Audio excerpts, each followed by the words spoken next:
It's January 26th, 2026. I am at Joel Pearl, thejoelpearl.com on Blue Sky, and it's time to get in the weeds.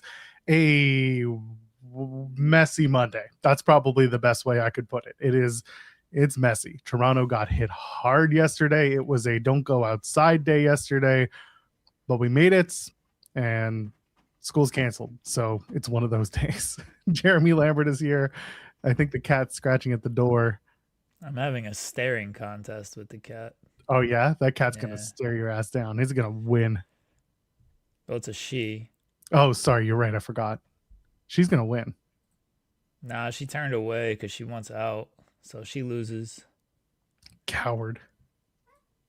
Nah, she's just I yelling heard at that. me. Cat was like, I heard that. This is what the weekend has come to us for. Leave her in here. She's gonna have to deal. Oh, never mind. Someone else My help lovely that? wife has been nice enough to let her out. Then, like, the door opens and then she turns away, like she doesn't want to leave. Like, make up your mind, dummy.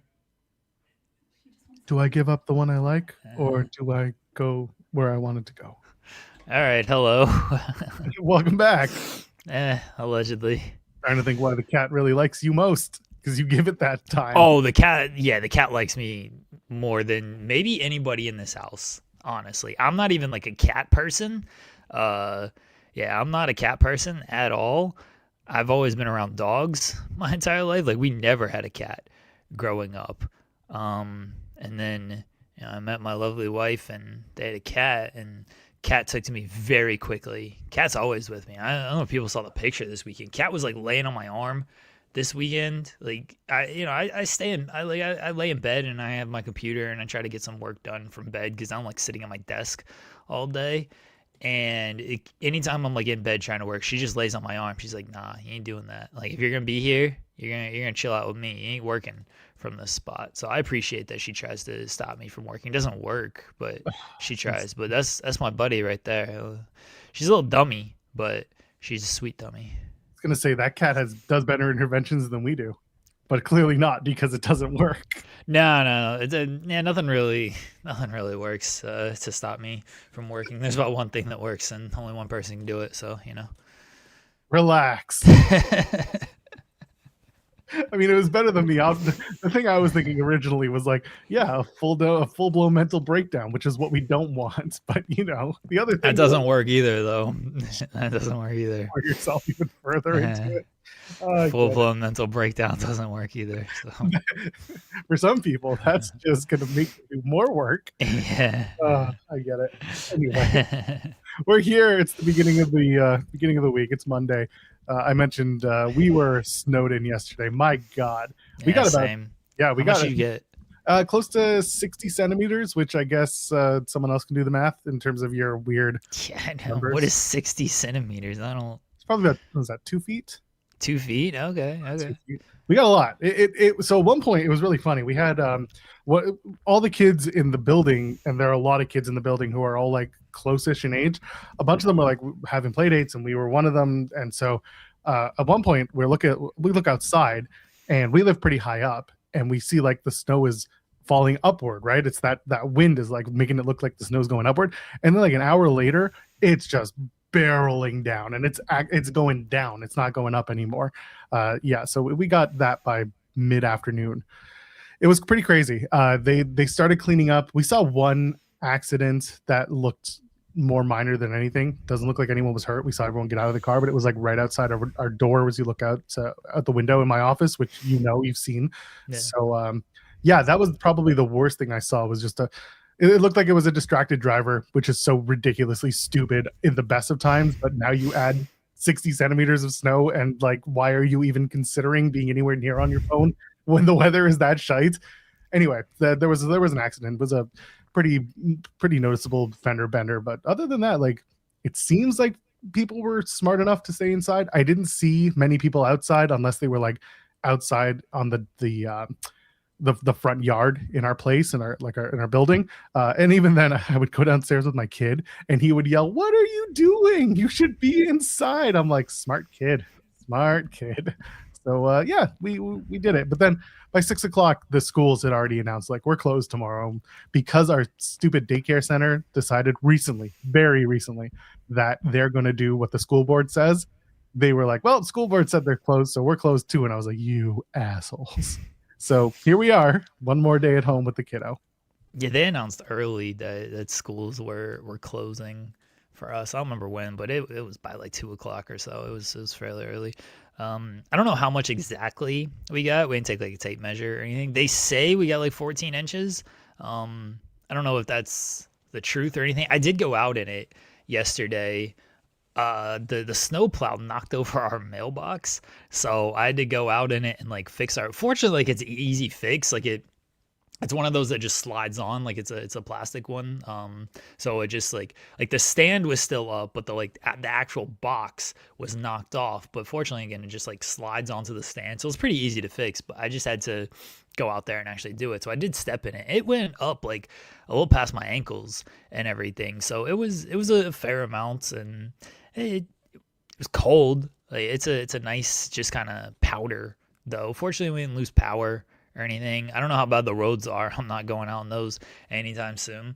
As I said on Friday, I was planning on doing converting the tape. I did not get to convert the tape because I did not go out. So I will hopefully do that at some point this week. And obviously when I do it, I'll play it. But yeah, we're not going out anytime soon if we can help it. We'll see what tomorrow brings with the schools. But it's supposed to be like -14, maybe -16 tomorrow. It's supposed to be like really negative. And they're not going to go to school if it's negative. If it's like below -10, they don't go. So -14, -16, they won't end up going. I feel like this month, I got 12 of these things. I say it like that. It sounds so bad. That was the best part, though. Yeah, I know. That's why I framed it like that. Between like all the sickness and the snow days, there's been like 2 days maybe where all of them have gone to school and stayed in school the entire day. And it's just like, man, can y'all just have a day where you're all just good and everybody's just good? And we've not had that too often this month, and I don't know if we're gonna get it at all this week either, so we'll see what the rest of the week brings. But it's nice them being home. They're all well behaved and just kind of mind their own day. We just sat around and watched Friends all day yesterday. I mean, I watched football, but we watched Friends and more Friends, and one of the things that I'm looking forward to as the kid gets older is that there will be a little more independence. And also, like, we refuse to become iPad parents. We always have. But like the idea of gathering around, the three of us in this case, and like watching a movie or something, that's okay. It's more just here, put this in front of your face so we can do other stuff. That's where I'm like, I can't do it. We can't bring ourselves to do it. I know, but it's different for you guys for like multiple reasons. Yeah. But like even now, your kids are older than mine is, so like it's a developmental thing. It's like we refuse to do it, but that doesn't mean we're gonna say no forever. We're just not doing it now because like he's almost 4, and we're like, we got to get this kid at least to first grade before we really let him, have his brain rotted by other outside situations. But no, I get it. It's if it's a movie and just hanging out and watching something, that's cool. But like the three of us. But if it's not, if it's just him, that's few and far between. We gave up on that because he was just becoming a monster when we take it away, which most kids do because the brain rot takes over. Yeah.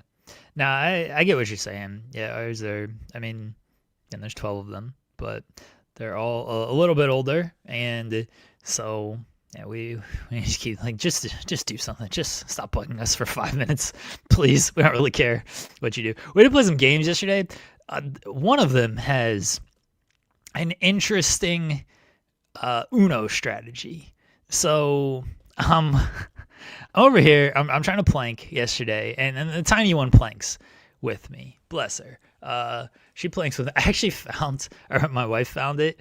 A video. I did it a few years ago. I can't show it, but I'm gonna tell everybody what the video is. I might have to send it to you, Joel. it was after WrestleMania 40.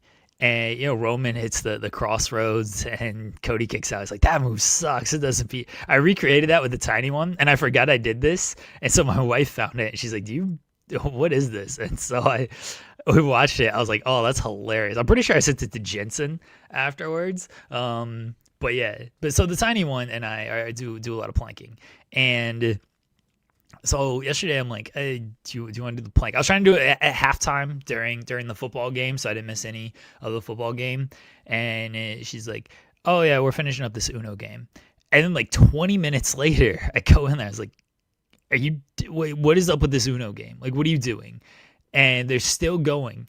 And so one of them has this strategy of they play like they draw until they can play a card. Sometimes you only draw one and then it's the next person's turn. Sometimes you draw until you can play, type of thing. You know what I'm saying, for Uno?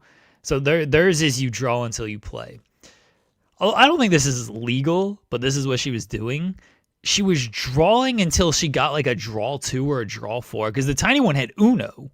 So she was drawing until she got a draw 2 or a draw 4. So she no longer had Uno. So she could play like the draw 4 and be like, oh, well, now you have to draw 4. You don't have Uno anymore. And she had like, I don't know, 30 cards in her hand just to make sure she got a draw 2 or a draw 4. So the tiny one could not win off of Uno. She had, I saw it was yellow that was down there. It was a yellow card.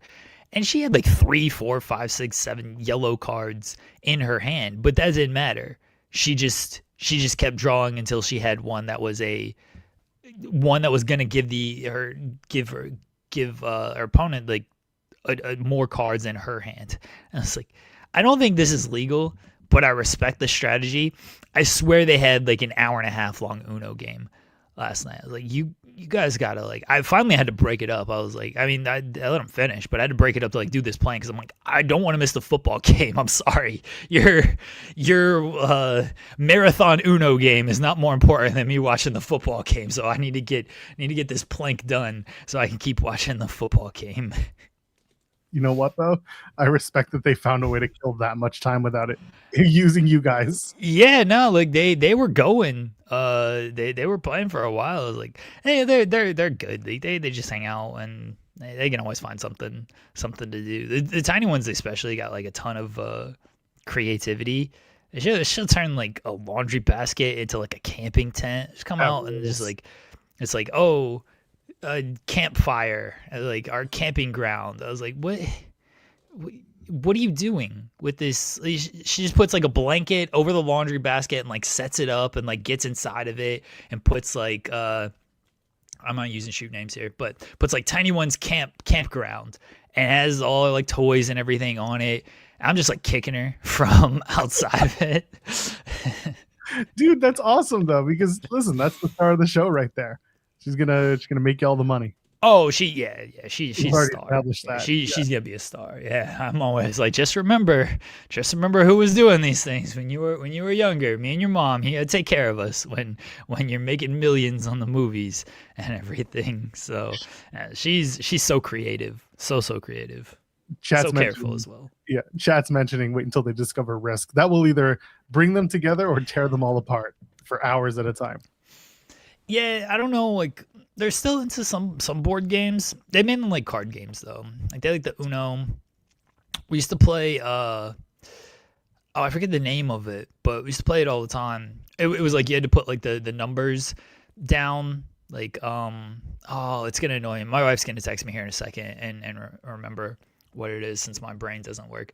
I like to play like matching game and things like that. Like Skip Bow, that's what it's called. Thank you. As I said, my wife texted me. Yeah, we used to play Skip Bow. We used to play like Go Fish, like just like card games and everything. We play some board games, but I got your text. But thank you. Okay. You got to do 2x on the video. Catch up. She had to come in here and tell me that was Skip Bow as well. Well, it's faster than catching up on the video. That's all. Yeah. I think she does that because I remember you said it a while ago to do it. That's what I do nowadays. It's my favorite. But yeah, she texted me. I don't think she knew if the text went through or anything, or if I said it, because the video is behind like real life and everything. Yeah, they like playing the card games and stuff. Fortunately, and they can just kind of do what they want during these snow. They went inside in it yesterday. I think they played in it for like 5 minutes, and they were like, this is kind of cold. Like the snow's nice, but it's a little too cold for all this." Speaking of cold, Joel. No. Some people call me Joe. You're wrong, but it's not. It's Joel. Sorry. It's an L. That's my bad. How dare you? We've known each other for how long? I know, too long. It's so cold. Anyway, speaking of cold, I have a banner for today. It's Hell kind yeah. of it's a shout out to my tiny one as well. You're either gonna get it or you're not, folks. I love it. It's the entire. I could fit the entire lyrics on the banner. Like, so you get 1,000 words for the banner. The lyrics are 1,000 words. Wow, that's impressive. Yeah, words, not 1,000 characters. No, it's 1,000 characters. It's 1,000 characters. Yeah. Still, that's equally impressive. Yeah, still. So they fit perfectly on there. I did have to change one "and" to like an ampersand and to save a character, because it was 1,000 exactly, but you can't use like 1,000 exactly. It like you got to use 999. So I had to change one thing up to save some character. Otherwise, we have the "Let It Snow" or "Let It Go" and "Let It Snow" lyrics running around. I'll sing it at the end of the show. While we're building up to that, why don't you go ahead and leave a thumbs up on the video, huh? It's time. It's time for you to leave that thumbs up and enjoy the pyro and the ballyhoo just for you. Do it. Come on, right now. Thumbs up. And subscribe to the channel if you haven't yet. We do this every single day, Monday through Friday, 10 a.m. Eastern. It's myself, Jeremy Lambert, SB3, some combination of the three of us doing this show in the weeds. And we have fun, right? Most of the time we have fun. We got some interviews coming up this week. We got plenty to talk about this week. It's Royal Rumble week. It's been a busy one. And of course, there's always some form of sports and entertainment to talk about. So go ahead. Plus, you get conversations about our kids. And you know what? If you don't like it, too bad. But this is part of the morning show experience. And also, if you haven't thought about it, you can also donate a super chat. Go ahead. That's a great way to support us here on the channel. We have other collaborators and other people who are part of the channel. Jeremy and Stephen Jensen do a show on Thursday evenings, and Rob and Maggie are live on Friday afternoons. So anything that you donate goes towards the collective of this particular channel, and we appreciate it when you participate either in the chat or with the super chat. So get out there. Do it. Joe Gem is Joel's NXT name. That sounds bad. That's very good, actually. Couldn't be worth Royce Keith. I don't care. I don't care about the name conversations. I saw the whole back and forth about Powerhouse Hobbs, and it looks like his name is going to be Royce Keys. And there's always the inevitable, oh, that's so stupid. His name's Powerhouse Hobbs. And then inevitably, the conversation shifts to actually Royce is after his son, and Keys is like something else that's and all of a sudden we all have to shift to, oh, that's a really nice name. I'm so glad that he went with the name of his son. That's so sweet. I don't care, man. Just be a good wrestler. Just be entertaining. Please, for the love of God, earn your success, and your name won't matter. Hobbs can do whatever. We get way too caught up in the name thing, and we get caught up in it because we're so used to one thing. Right? Like, we're used to Powerhouse Hobbs. We're used to Mariah May. We're used to Walter. And so when it gets changed, it's like, no, we can't do that, because it's not Powerhouse Hobbs. It's not Walter. And then after like a couple months, maybe it takes a little bit longer, but after not too long, it's like, oh, okay, this is just who they are, and it's not a big deal. Like, it really does not matter that much. And yeah, a lot of times, like, these people pick names based on some type of sentimental meaning. Like, Blake Monroe was like after her niece, and so she went. Royce Keys is apparently after his son, so that's why it's like, okay, like, it's not a big deal on this stuff. I like Pile Driver Finisher's idea. Call yourself Ferrari Hamptons. That's it. Like, you're not the one who has to pick the name. You're not the one who has to wrestle with the name or be the person who is the character based on the name. Like, for me, like you said, most people are just thinking of what they are used to, and change is difficult for some. Therefore, they get turned off immediately, and then guess what? You get used to it, and that's perfectly okay. If what I'm hearing about Royce Keys is true, I feel Poor bad. Hobbs. Poor Hobbs. That was one of my favorite, if what I'm hearing is true. God. Well, at least it's not a German U-boat submarine operator. Is that the That was Gunther the Walter Gunther. reference? Yeah, that was the Okay. one. Yeah, exactly. Okay. That was a fun couple of weeks. They should do more porn names. That was way more fun. The submission sorority. Ladies and gentlemen, Lexus, Texas. It should have been like they should just name him Evan Stone and just seen what happens. I do wonder if that's copyrighted. Somebody. I mean, we can look up. If I have a poll question. I'll go ahead and put the poll question up. Keeping it wrestling based today. Unfortunately, should Sami Zayn win the world title at Royal Rumble? Yes or no? Pretty basic poll question here today. Please vote in the poll question. Let's see if Evan Stone has been trademarked. We can look this up on the old trademark. While you're looking that up, C. Delgado saying Oba Femi should have a long lost brother named Boba Femi. And that's who Powerhouse Hobbs should be, is Boba Femi. Those two as a tag team would be awesome. They just beat the shit out of people. They should be like real bounty hunters, you know? Yes. Like since I know when Boba, I think it was like Boba Fett, or I guess Boba T. Fair. They should just wear the helmets. They should be the first crossover Disney Lucasfilm Star Wars wrestlers. Mercedes like fuming, like I'm literally in this show and you couldn't do anything for me, and here they getting a full-on like crossover presentation. I don't see where Evan Stone is trademarked, so I think they could actually do that. All right, let's go. We're going to start pitching NXT names, and Evan Stone will be every single time. Every wrestler that comes in now, we are going to pitch Evan Stone as their name. Maybe comes in was probably not the name I should. No, comes in was a perfect phrasing of that. Good Lord. They should do the Veer. The Veer is coming. They should do that for like months with Evan Stone, but like they don't actually show who it is. It's just Evan Stone is coming, and you know it's just a stone, and like instead of a rock over it, like just why like a is that stone so white? It's a white stone. God, why is it dripping? Oh no. Anyway, if you're listening with kids or at the office, now's the time to put on headphones. I feel bad for people who like don't know Evan Stone. They're like, "What are they talking about?" Let's Google. No, do not Google Evan Stone. No, do it. Just I mean, you can turn off your safe search. That's fine. Turn off your safe search. Don't worry about it. You'll be fine. El Hijo de Evan Stone in a ring. Oh, that'd be good. Oh, what I want. We need mini Evan Stone. Like that mini Vikingo at AAA. We need mini Evan Stone as well. Wow. I mean, that might be the name of his dick for all I know. Like that's his third leg. What are you talking about? Yeah. This show has problems. Why do we keep defaulting to pornography? It's my fault. I'll take blame for that.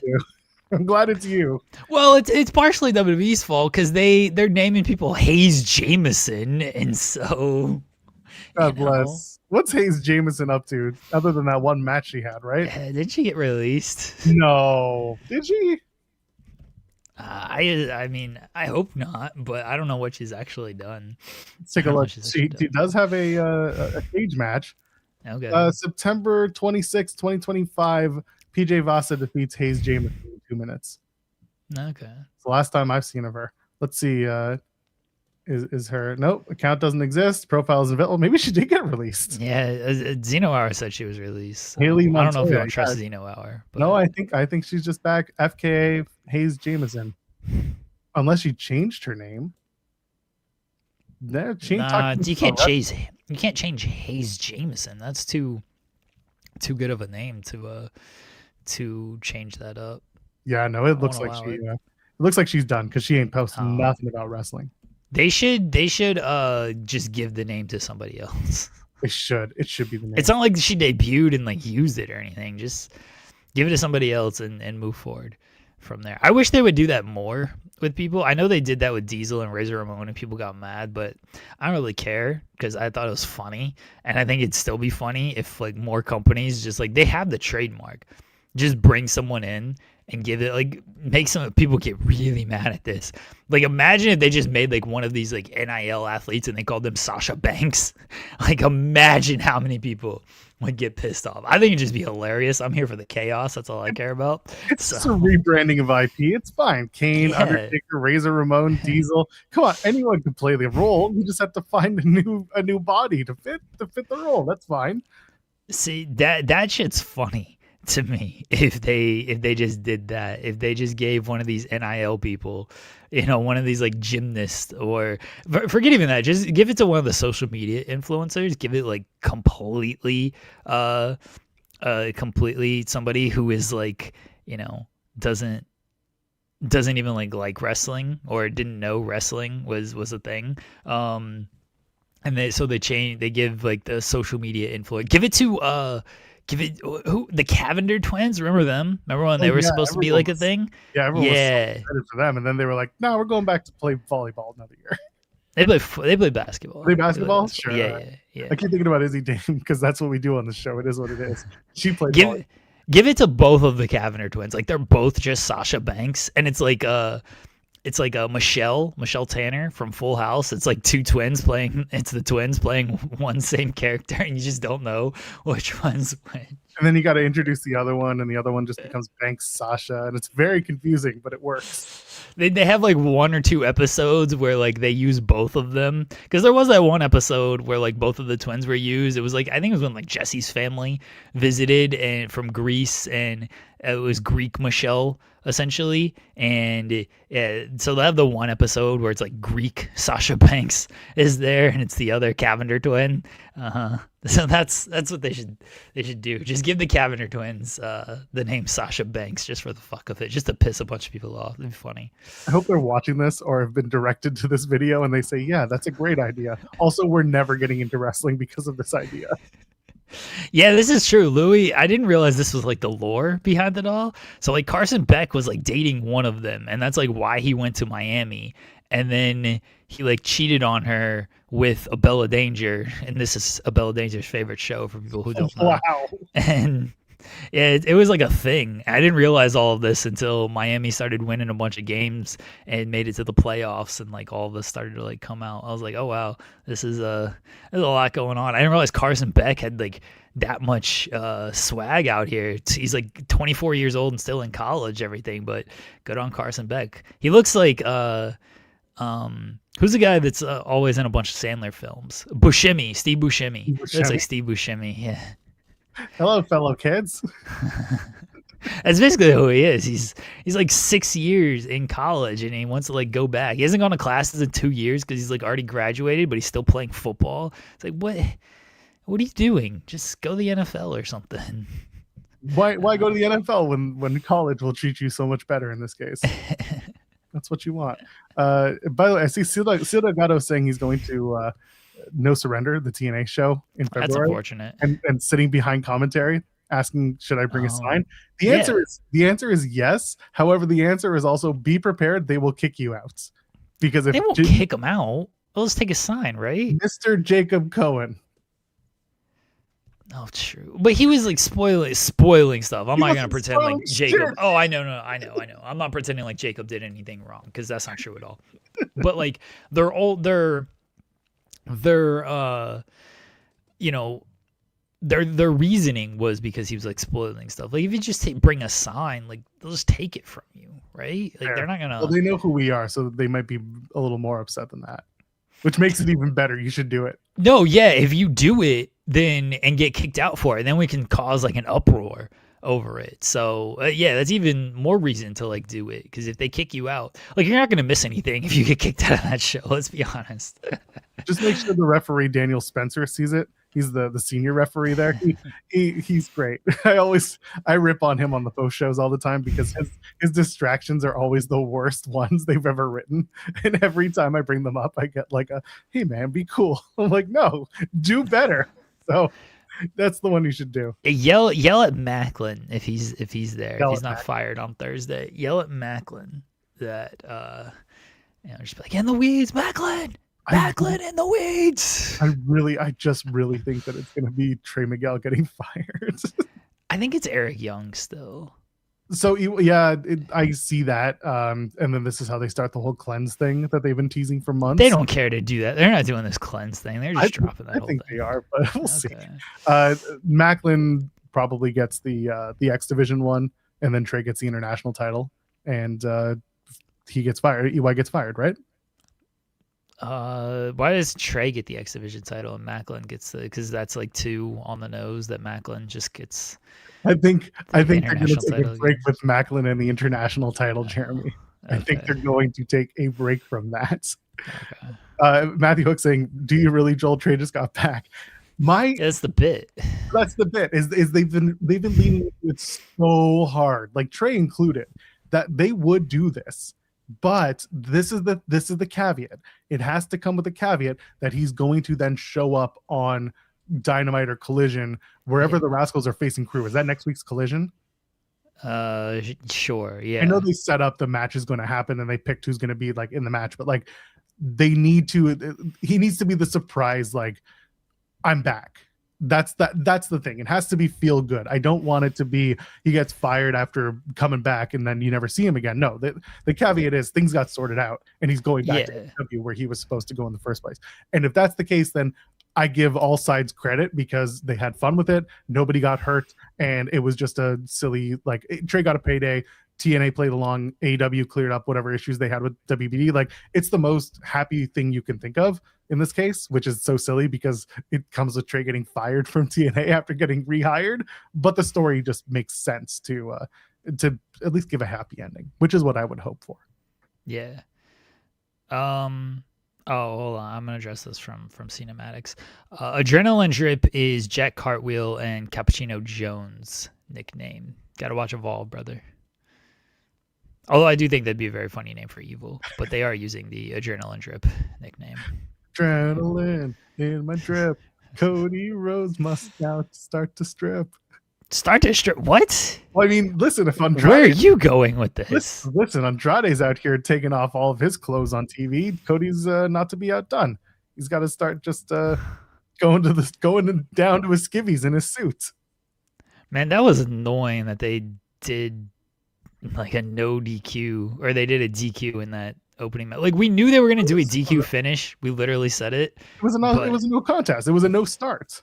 Yeah, that was stupid. Like, why didn't the ref just ring the bell? I have a feeling, and this is completely just speculation with Saturday Night's Main Event, they added the Nakamura Styles match because they knew that not doing Rhodes and Fatu would garner so much like disinterest and just annoyance from the crowd that they were like, if we give them this banger AJ match, then people aren't going to be so upset about what happens between Fatu and Cody. Like, we're okay to move the story along and not do a match, which, like, fine, but also don't set the match up if you're not going to do the match is the other side of it. Well, they were always going to add a fourth match. You know, we talked about that on Friday. They only had 3 matches as of Friday. It's like, well, they're going to add a fourth. They always have 4 matches on this card. So they were always going to add a fourth. You know, what it was going to be, we didn't know at the time, but I mean, AJ Nakamura was a good call. I don't know if they thought that, because the segment was so long, it was effectively a match anyway, because they brawled all around the arena and everything. But we knew it was going to be a DQ finish. Again, we said that on Friday. Like, they're not going to beat anybody here. I just thought I thought the brawl was good. Jacob Fatu doing his dive to the outside and pinballing everybody was very funny. It's like he got up there and like he wanted to do a moonsault, but he realized like his angle was wrong. So he's like, I'm just going to do a front flip onto all these dudes. Like, it was a good angle. I'm not saying it wasn't like a good angle or anything, but it was just a dumb setup because, okay, Jacob attacked him before the bell. Just ring the bell. Like, why are like, this happens every so often in wrestling. A guy attacks somebody before the bell. What happens? They ring the bell. Why is the referee like trying to separate them? Like, no, the match hasn't started yet. Just start the match, dummy. So I thought that was just stupid. It was good. Like, the angle was good. Both men have to be in the ring and separated, and that's how you can start the match. No, that's stupid. That we've seen them how many times have we seen a dude attack a dude before the bell and then they just ring the bell? It's like, oh, I guess we're starting this one now. Like, No, they it's don't do so that dumb. anymore. No, it's over. They don't do that anymore. Although It's that entire beatdown, that whole segment, that was brought to you by the entire IWS dojo in Montreal. Every yeah. wrestler there, I was just like, oh, there's that guy, and there's this guy, and there's this guy not wearing his mask. Oh, and there's this guy. And you know who got slammed through the table by Jacob Fatu? It was Channing Decker. Yeah, I thought I recognized them. That was Good on Decker. Channing. Yeah. So it's just a very funny, like, when they come to your area and you know everybody. It's like when Wes Barkley, they come to like Cleveland. Yeah. You can't help but see Wes because he's got that face and that's super curly and now it's blonde tipped like hair. And you just like, oh yeah, there's Wes, and he's always doing something. It's always so funny when you see the people that you know and interact with doing these spots. And they're in Toronto tonight for Raw. By the way, I'm doing the post show with Riccacino, so go watch that tonight. Oh, that sounds terrible. That's what I told Kate. Kate was like, you're going with, because originally, here's the story. We all knew Sean was going away this weekend. Sean knew he was going to be, stuck in where he's at. Has he told people where he is? Regardless, he knew he was going to be stuck an extra day where he's at. So there was always a contingency plan. Now, Kate was on me for a week. She's like, are you able to do the post show? And I said, I might be going tonight, but I'm waiting to find out if I have a ticket. Well, by 9:00 this morning, I found out no. They were like, you got to ask earlier. And I'm like, I gave a week in advance. Like, how much more time do you need? You got to get like 3 weeks for WWE. Show ain't selling out. Just leave a damn ticket. Anyway, not important. Not important. We asked. I think they're in Cleveland next week. No, not next week. The following week. I'm pretty sure they're in Cleveland. Are they? Well, they're coming back. And yeah, anyway. So so I'm doing the post show, and they're in Toronto. So I saw Cinematics mention Lillian Garcia's story about them traveling in minivans after Saturday night's main event, and it took 6 hours. So two things. One, that's the normal drive. It normally going Toronto to Montreal, it's a 6-hour drive. It's about an hour, 75 minutes in the air, or you can take the Via Rail train, which will take you 5 hours, but you'll be delayed, so it'll take you 12 hours because Via shares the same rail service as the Canadian Pacific Rail, which is like importing and exporting goods like metal and all the important stuff that people need. So they share the rail, but CP gets they get the priority. So if there's 2 trains on the track, then one's going to stop. Anyway, it's a whole stupid thing. Regardless, 6 hours was good. That's good for them. Not surprised that not an hour and 75 minutes. It's an hour or 75 to fly from Toronto to Montreal. Just wanted to fix that. Anyway, they got lucky coming into Toronto because they also didn't get hit with the snow until 7:00 yesterday morning. So it was pretty good for them to like leave right after the Saturday night show just to make it in time to sit in Toronto and do nothing while the city got inundated with snow. But yeah, that's a normal 6-hour trek if you're in the car. Real wrestling, driving 6 hours. I mean, yeah, kind of. Yeah, that's how it works. That's just what you do. Hopefully everyone's safe in Toronto. The Avs were in Toronto last night. Beat down the Maple Leafs. Your teams were facing all the Toronto teams. Yeah, my wife said that. Yes, we were watching the Thunder game, and she's like, both your teams played Toronto today? I was like, yeah. The Avs were in Toronto, and Thunder played in OKC, but they played Toronto. So, and now WWE's in Toronto tonight. So it's all over. The Raps game ended up being pretty good. I know that the Raps won, and you weren't even like that part. But like as a Raps fan, it was an entertaining game to watch. Like it was a good game between the two. I know you would have preferred your team win, but I'm happy enough with what we saw. So that's me. And then the Leafs. Well, the Leafs did what the Leafs do. Yeah, Brock Nelson owned the masses. Good. And then the Sens also won. It's like 7-1. They absolutely wasted. Forget who they were playing. I want to say Washington because it's usually Washington when they do that. Who did they play? Linus was actually the backup last night. Linus Olmark did sit on the bench last night, which is great. He played. Didn't he play the other week or the other day or no? They beat the Golden Knights 7-1. Oh, good. That's a pretty. That's a good one for you guys. Yeah. I feel like we're 10 points up on the next place team. So yeah. But I know Linus was in talks to come back to the team, but they made a pretty big deal of him sitting back up for this game against Vegas. Oh, okay. Well, maybe he didn't play. Maybe I just misheard or misremembered or Well, we whatever. talked about it on Friday how he gave the interview about his Yeah.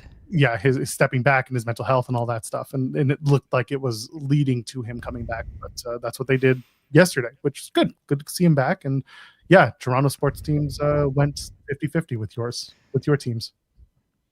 Yeah, right now, like I don't even care that the Thunder lost last night. It's whatever. It's a late January game. Half our team is missing. Like right now, I just like I want to just get healthy. Both teams because the Avs are missing. Like Landeskog is out again. Like for the Avs, I want to get to the trade deadline because I want to see what moves they're gonna end up making.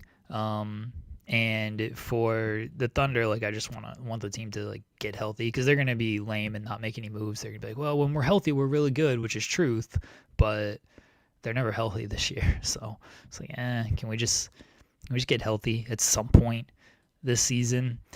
As long as like both teams, which feels like they will, as long as both teams like get first place overall, because like it would be lame to basically lead the entire league for the whole season and not end up being in first place. So as long as like both teams finish first, like it's fine. Let's just get to the playoffs. Yeah, my wife will confirm. You know, we watched the Thunder game last night and they lost. I was like, I'm not upset at regular season losses. There was a game like Friday night. Friday night I was like annoyed because Thunder lost, Avs lost, and then I sat through that whole fucking SmackDown, and then the show ended in a DQ. And so I'm like, well, I'm not even talking about this show because it ended in a DQ. Like this night just sucks because like both my teams lost, and then the show that I had to watch is meaningless to me. I was ready to go outside in like negative 12-degree weather. I'm like, I'm just gonna sit here for an hour, just like whatever happens to me happens to me. But I was fine. Like it's regular season stuff. It's whatever. You know, let's just get to the playoffs at this point. So you got a few months until that starts. Yeah, I know. That's why I'm looking forward to like trade deadlines. Like the NBA trade deadline is next Thursday, so it's pretty soon. But again, I don't think the Thunder are gonna do anything. The NHL trade deadline's always fun. There's always like a ton of movement. I think the Avs know that, hey, we're really good this year. We have some room to maneuver. Let's actually make some moves. It feels like the 2020 team, where like the 2020 team was really good and everyone knew they were really good, and they still were like, let's go get this guy, and this guy. And you know, then we lost 4 games all playoffs because we were like really locked in. That's what it feels like this year. It's like, yeah, we know this is a good team, but let's like ensure we're a great team. Like that's what I do love about our management is like they're not afraid to just make moves that are like they know they have Cale Makar and Nathan McKinnon, 2 all-time top-tier players. It's like we're not gonna waste their primes out here. We're just gonna stand pat. Things are fine, guys. Like nah. We got 2, I don't want to call them generational because I think that term's overused, but we have 2 like Hall of Fame players right now. And instead of just like being happy with having 2 Hall of Fame players, our management is like, how can we ensure they win multiple Stanley Cups? And so I do appreciate that with our management. Meanwhile, my team's yeah. Anyway. Well, they don't have any Hall of Fame players. Who's the Hall of Fame player on the Senators? Kachuk? Brady Kachuk, Hall of Famer? Maybe. It's better than. It's like borderline, right? Yeah, that's fair. Is he? No, he's not better than his brother. Matthew's got 2 cups. Oh, Matthew's probably a Hall of Famer. I'm just talking as a human being. At this point. Sure. Well, they're both kind of garbage humans. It's fair. Yeah. But one can't do it from here, so it doesn't matter. Matthew's got 2 cups though. He's probably going to the Hall of Fame. Brady is iffy. Anyway, that's fine. We got nobody. That's okay. One day we'll win again. We'll maybe not a cup, but we'll win, right? Right? I don't know. Anyway, the rest of Saturday night's main event was good. It was a fun show for 2 hours. Nothing was like that egregious. The women's tag title match was a lot of fun.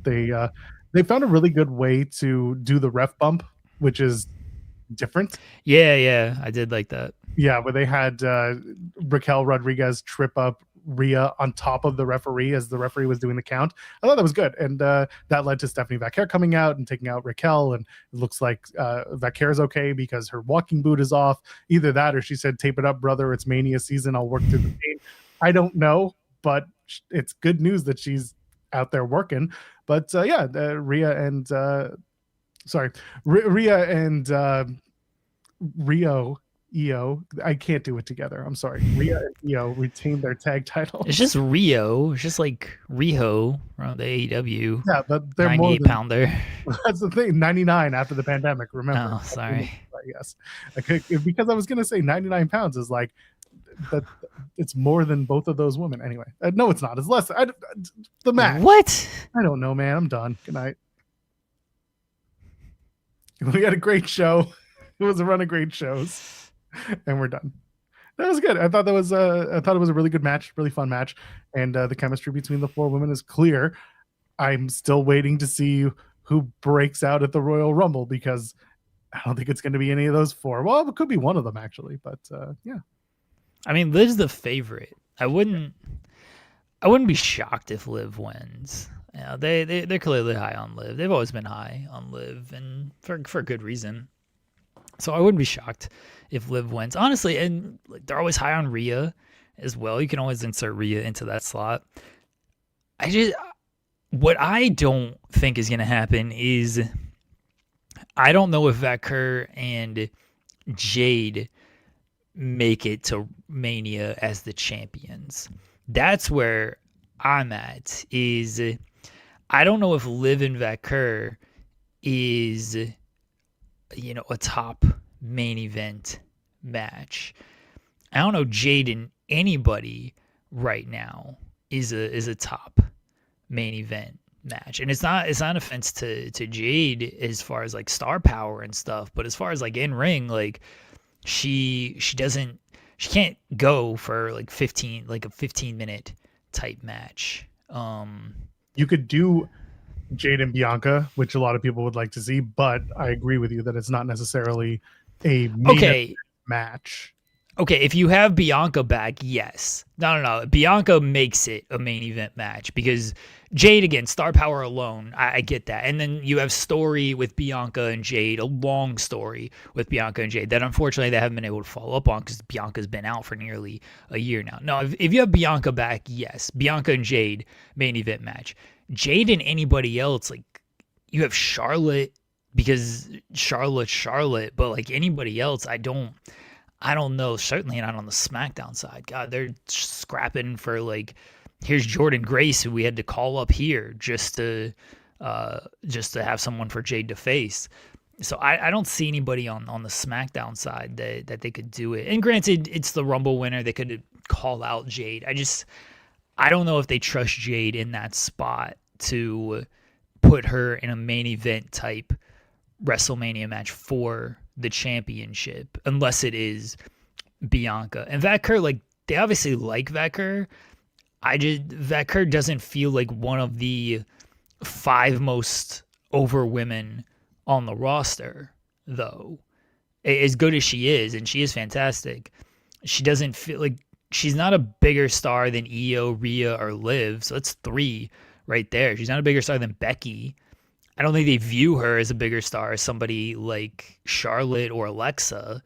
So it feels like I wouldn't be shocked if one or both of them are not the champion going into WrestleMania. Yeah, I could see that. But meanwhile, you've got, are you excited for Jade versus Jordan? And again, we're going back to LOL, you used to be fat. Is it fat?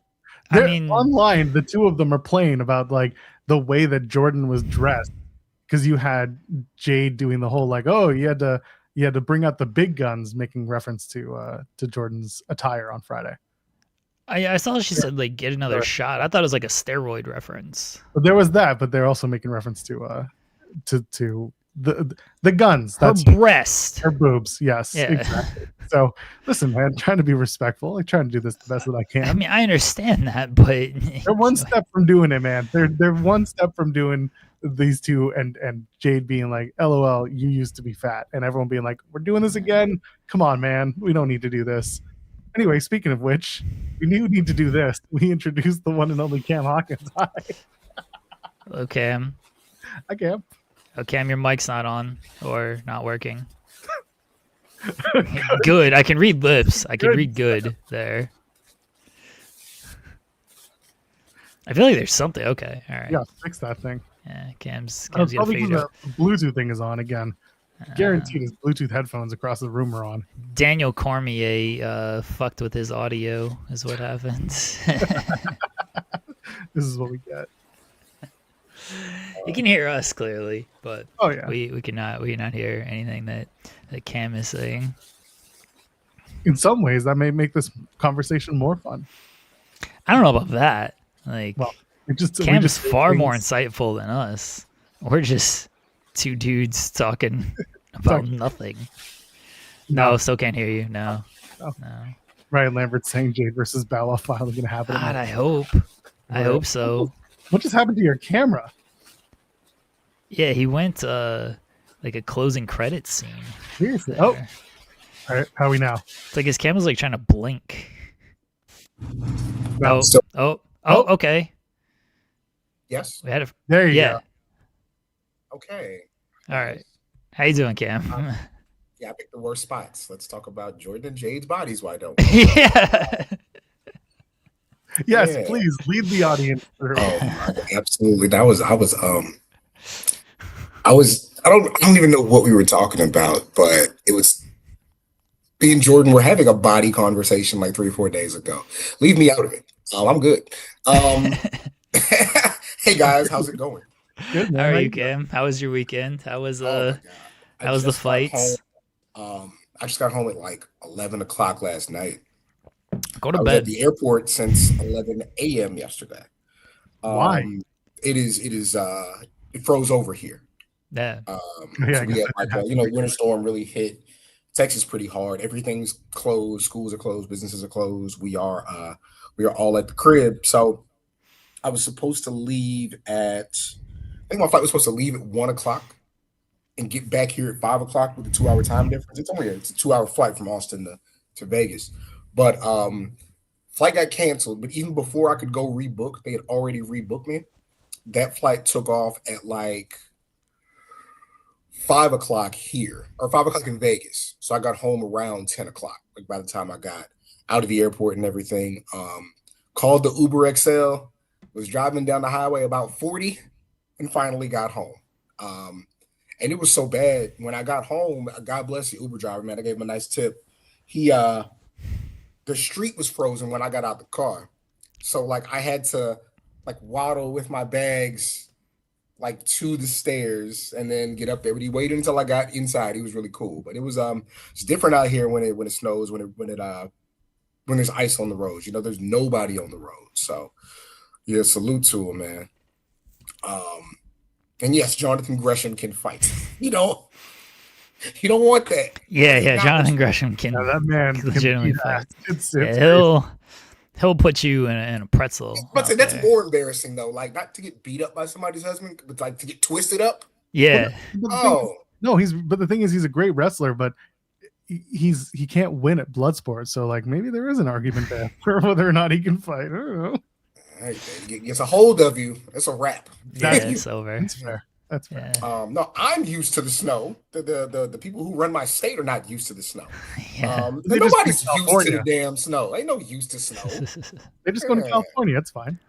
But yeah, the weekend. Wow. Yeah, for the climax to be me on DC's show. That was really cool. Yeah, so I was covering UFC 325 in Vegas on behalf of 324. 324? What did I say? Yeah. 342? 325. I typed 342 so often this weekend. I was like, my dyslexic number ass can't figure out what order they're in. 324. There you go. Friday afternoon. Went to the hotel and went directly to the ceremonial weigh-ins. And I was with the Total Wireless partners. I was with my man Kel Dansby, who does all socials over at Uncrowned. Um, Shout out to independent wrestler Duke Davis, who was out there for the weekend. Got to hang out with him. So we all went to the ceremonial weigh-ins together. And it was, listen, that cutting weight. And of course, I didn't go to the initial one where my brother passed out. Very unfortunate. But Yeah. boy, the way some of those guys looked the night before the fight and then at the fight, it's like two totally different people. Yes, I'm talking about Derek Lewis. Yeah. He swole right back up, and it showed in the fight. He just did not look him. He didn't look like himself or how he used to look, however you want to call it, right? Yeah, I mean, he was never been like the most like in shape kind of guy. He's always been like a bigger heavyweight. He's 40 now, and he looked every bit of it. If people discovering UFC for the first time because it's on Paramount, like if you didn't watch like the weigh-ins and don't know how this process works, they mentioned with like Patty, because Patty was like kind of drawn out and everything at the weigh-ins, and then he puts on like 20 pounds in the night after. Song Yadong, what was another one, is he looks drawn out the weigh-ins, and then he comes in, he's like thick muscle boy in the cage, and they were talking on commentary, they were like, he was having like a Coke after the weigh-ins, and he looked like the happiest man in the world. It's like, yeah, you starve yourself to basically lose all of this weight, and then you eat whatever you want afterwards because it doesn't matter what you enter the cage at. Yeah, for sure. That was ceremonial weigh-ins were really cool. That night, I don't know. You get the expensive dinners become a blur, right? We went to dinner right after, but then so there's a guy from Sports Illustrated and another guy who does like commentary for a bunch of different smaller promotions. So they were like, "Hey, we're going to Zuffa Boxing," and I was like, "Oh, okay, cool." I was just gonna go to the room. They were like, "No, you should come with us." I was like, "All right, let's go." So we go to Zuffa Boxing, and all the WWE execs are there, and it's like, "Oh, okay, yeah."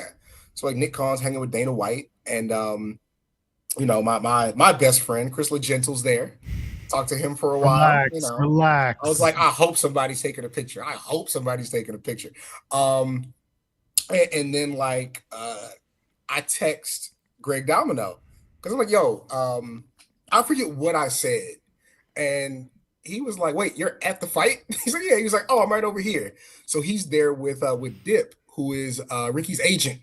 And Dip's like, yo, Cam, I want to let you know, I really appreciate what you did for Ricky. I was like, man, that's Rick's the guy. What are you talking about? Like that's thank him for what he does for me, because the rent ain't cheap. So salute to Rick.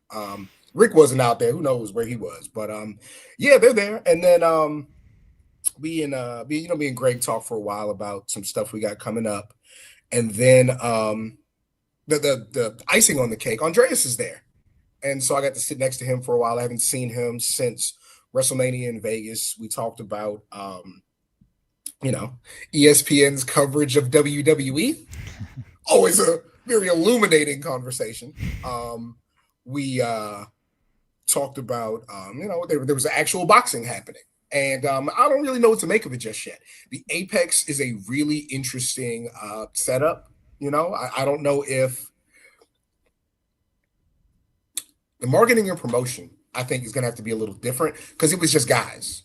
Like the fights were pretty good, but it was just guys. And I don't know what the appeal is supposed to be just yet. I watched the show. I watched the main event. I shouldn't act like I watched the entire show. I watched the main event, and the problem with boxing is what the problem for years has been with boxing. Like, no one really cares outside the big fights. Like, if you don't have like the top stars on there, you're just not gonna get a whole lot of interest. And like, they're trying to build Callum Walsh, and like he's fine, but he's clearly still young, raw, and I don't know like if he's I don't know what his star potential is. I don't think like doing it at the Apex, I've never been there, like on television, like it looked fine, but it also looks a little like it's not an arena, so it looks a little like this isn't the biggest stage in the world. It's like, oh, these guys are kind of fighting in like a souped up warehouse essentially. So it doesn't look like a big presentation out there. I know their whole point is like, oh, we're gonna put all boxing under like one unification and everything, and like, yeah, that sounds great until these boxers just don't go for it.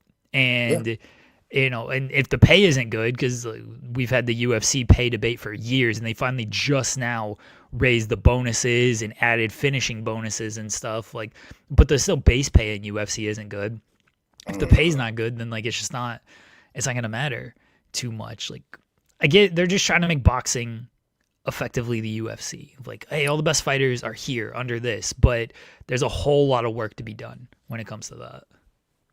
You talk about them putting those things together. The one thing that like threw me for a loop was, I think it was Cal after he won, begging for another fight, and I was like, yo, that's to me that's not becoming of a fighter, you know. But they were telling me, they were like, yo, Dana eats that shit up. I was like, he does, yeah. Like, I bet he does, but like, it's this begging, I don't. That put me off a little bit. Begging for more money, which is always. Like, you guys can't pay these guys more, but I was like, oh, how about the bonus? I need the bonus money. It's like, you're not making enough to just not beg for this money. Dana, yeah, he's always loved the guys who like effectively call out their next opponent, because it's like, well, you just half promoted this fight for me, and like, if this is the fight you want, this is the fight we're gonna make. Yeah, Dana 100%. He's loved that going back to like early UFC days. Like, that was his whole thing. It's like, oh, I just love guys who just call them out and like, all right, that's the fight we're gonna make then. So they have the arena where everybody is. They have a walkway with the merch like any other show.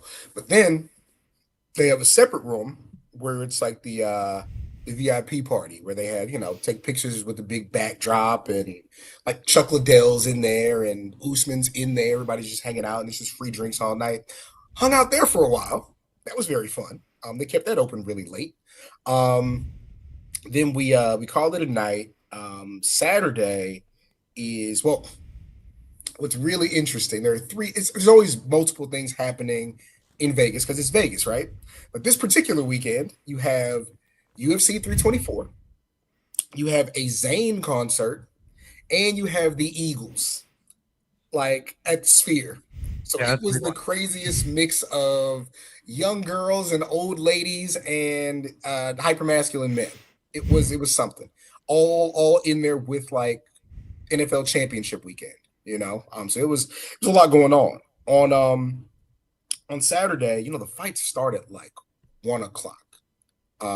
That's when the arena opens, right? And the fight started 2, and everybody's like, I'm going to go see this at no damn 2:00. Like, what are you talking about? So everybody wanted to kind of meet up at 5, but Kel was like, well, Cam, we have a spot on the red carpet. And he was like, yo, you can meet me at 3:00 or whatever, and we'll do that. And, I'm going to get you to ask some people about who they think is going to win, and we'll do some quick spots. I was like, all right, cool. That sounds great. I get over there, and Kel was like, hey, Cam, I forgot my charger. So you got it. I did not see Kel the rest of the weekend. Kel dipped on me, man. He was gone. I think it was a happy circumstance that I happened to be there, and he did not have to. And he got to, I sent him all the videos and edited, but that was great, man. We you saw a couple of them. I got to interview Morris Chestnut really quickly. So my mom loves me now. Not that she didn't love me before, but she does. I'm gonna say that was the moment, huh? Yeah.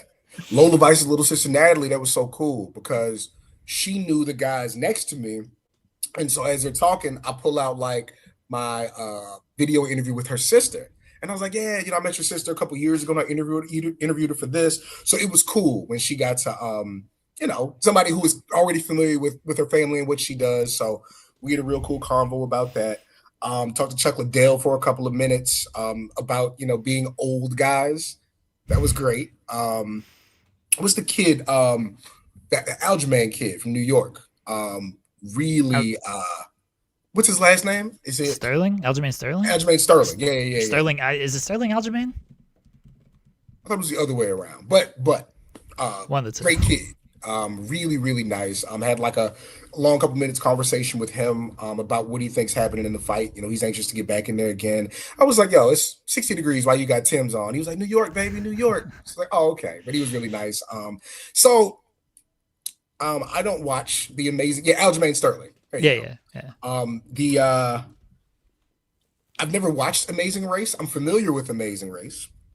But we're on, the guy from Amazing Race, Phil, is coming down the main card. But he's like, yo, where do I know you from? I was like, you have never met me in your life. But that is very nice of you to say. And we talked for like a full 5 minutes about just boxing, about guys he was into, how much he loved, like the middleweight guys. And it was really, really cool. So I gotta really put that one somewhere. It was a really fun, long convo. Wilmer Valderrama was really great talking to him about surviving this long in TV and film. And, if that influenced, who he wanted to win the fight, that was really cool. The gangster granny was there, just being fair. Gangster granny. Yeah, Rose had to. I've seen that stuff, but Rose had to explain to me who they were and what they were, and she sent me clips of them doing like a. I almost made the very wrong reference, but you know how people will stand on one side of a wall, and then the person on the other side of the wall will put something through the wall to surprise the other person. Yeah. We did that conversation earlier. It's fine.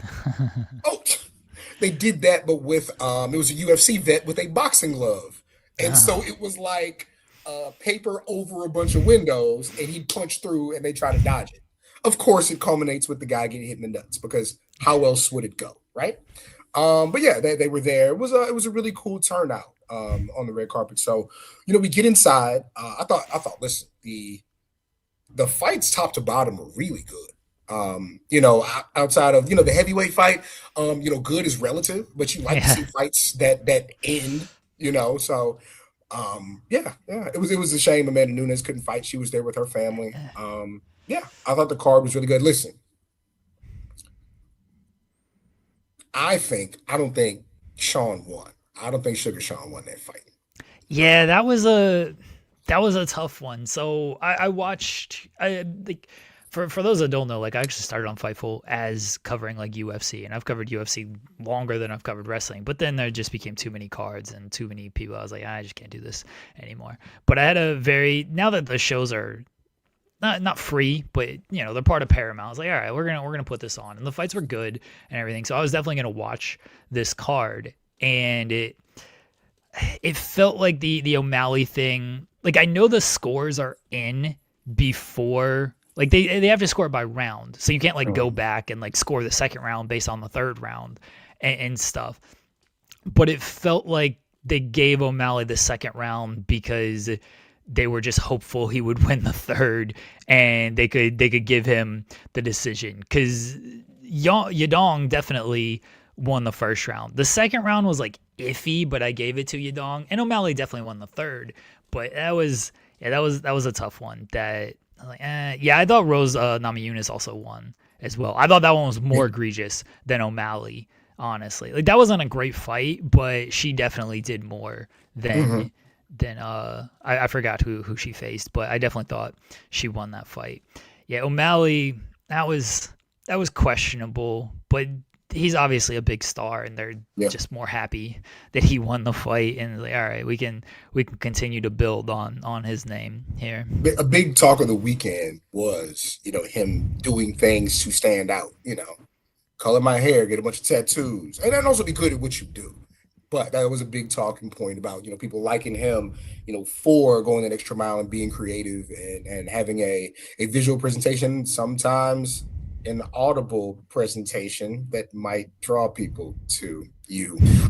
But yeah, I'll tell you, it's very surreal on that night, hearing USA chants, because those guys couldn't even make those chants last.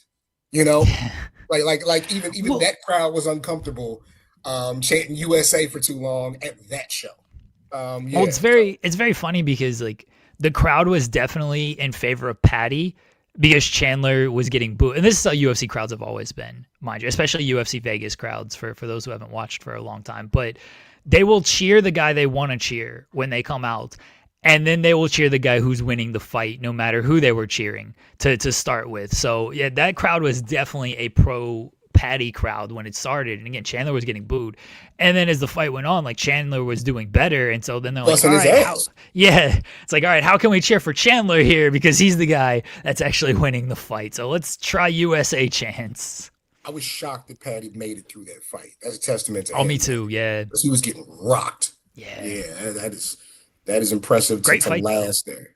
Yeah, it was really good. That was a really good main event.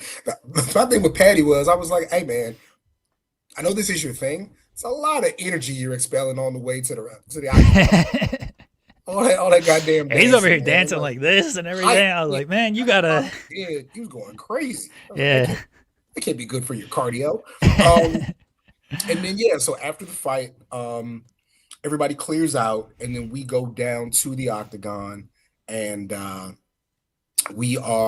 everybody's we take pictures in the octagon and as a crew and all that. I'm like, cool, And so then they have us over there by DC, and DC's setting up his phone to do his post-fight show. And so we're standing there, and I'm not like right there next to him, but somebody inside the octagon was like, yo, DC, yo, can you sign this for me? He was like, yeah, toss it out, but he's working on something.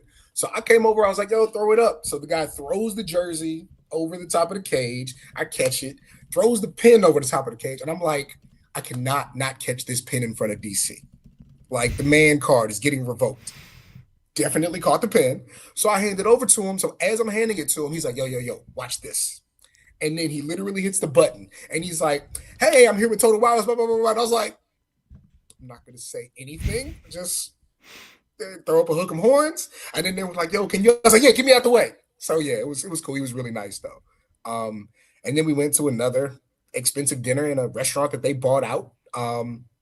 Talked about so everybody's I think a couple of people have been to fights, and somebody said, and it was like, this came out of nowhere, but somebody was like, yo, even I couldn't go to a show at the White House. And everybody just breaks out laughing. It was so funny. Like, thank you for making it a little less comfortable, or a little more comfortable. But yeah, it was like, yeah, that's might be a bridge too far. But yeah, and then I got out of there. It's funny, my buddy was doing some business over in Europe and could not fly back into Austin because of the weather. So he got money. So we went to he ended up flying into Austin. He was staying flying into Vegas. I'm sorry, staying at the Aria. So we got to hang out for a couple of hours. It was really cool. It's always fun to see your in-town friends out of town and get to catch up with them a little bit. So that was really cool. We're there at the thing on Friday night, and I'm gonna mingle a little bit and talk to people. So there's this fighter they got. His name is Cody Kimball. And me and him, we just chopping it up. We're getting drinks at the bar together. So then Cody was like, I saw him at the fight. He was like, yo, Cam, what are you doing after the fight? I was like, I don't know, going to my room. He was like, yo, we're going to this club. You should come through. I said, okay. I went to that club. They was in there doing all that young people dancing, like Vegas, and like a lot of I got one drink. I got that $130 drink. I said, Cody, I'm gonna catch you later. went right back to the hotel and went to sleep. Maybe 10 years earlier, it would have been more my scene. But it was fun. Getting to talk to some of the fighters about what they do and why they do it, and how they got to this point and what they expect. Because to me, that's really what I was looking for. You know what I mean? As far as putting together like a feature and stuff, a lot of it is about the talent. That's always been my thing. So that was really cool to make some connections, to meet some people out there. So we'll see what comes of it. But yeah, now I'm back here. I already had the day off, but everybody has a goddamn day off. Ain't a car on the street right now, man. And of course, AEW's here Wednesday. So be right back. Tell you guys what's going on. That should be cool. I'm hoping I get to link up with Jake because I haven't seen him in probably like 2 years, and now he's like here. He made it. He's doing his thing. So I hope we get to hang out a little bit. I can't do it like I was in San Antonio, where me and Kev Knight hung out till 3 a.m. watching YouTube. That can't happen. I actually live here and have to work here, so we gotta call that a little bit. But yeah, I'm hoping I get to see some of the guys before the show. I'm excited to see the show on Wednesday. But yeah, now I guess since I'm stuck here, I guess I'll start hitting these keys on this computer. Is Lola Vice's sister? I don't know, bro. I don't know if she's. I know that she is really happy for her sister's success.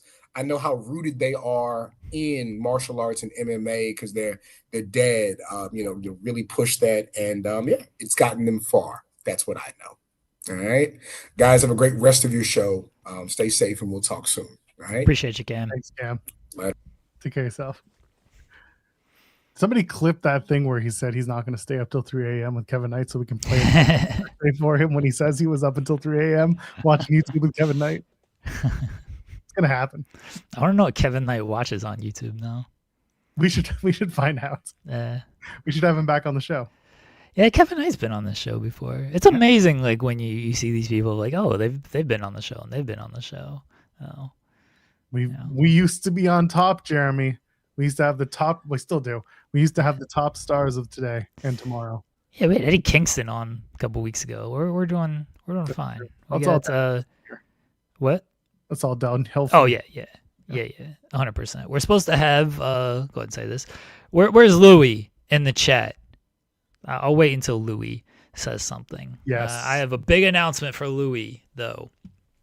Very exciting. On Thursday, we are scheduled to be joined by Court Bauer. We will pitch him for more the ROH and MLW crossover matches and potential ideas. So Court's supposed to join us on Thursday. Louis, tomorrow, you wanted NWA coverage. Pretty Boy Smooth scheduled to join us tomorrow. He just signed with the NWA. We'll ask him if he's ready to do cocaine in the NWA. Should be your first question. I mean, it will be. Congratulations. What are you talking about? How are your feelings towards cocaine? Yes, the Court Bauer will be on Thursday. I was very upset when Jeremy said it would be on Thursday because I love it when Court's on the show and we can do this. But you know what? I think he's going to say, let's do the show, but it has to be in South Carolina. And you know what? I get That's fine. I'll travel to. I got family in South Carolina. I'll travel to South Carolina. You could do that. Now you got to go WoW wrestlers to appease me. I don't think we've ever had a WoW wrestler. We've had wrestlers who have wrestled with WoW on this channel, so we got that. Maybe we'll see what we can do on with WoW wrestlers. Pretty Boy Smooth is by the way like so it is so nice. Yeah. Josh, we've had Teriyaki on Spotlight. I would like to get Teriyaki back on. I'll message Teriyaki. We'll probably get him on this show. Teriyaki's doing good things. He looks like he could be a big breakout star in the next coming years. Oh, so anyway, Pretty Boy Smooth. It is. You all right there? You're trying to pick out some hairs. See it. Leave it alone. It's actually popcorn kernels is in my teeth, so that's what it is. I eat a bunch of popcorn in the morning and all day. Really, the hairs are for something. Never mind.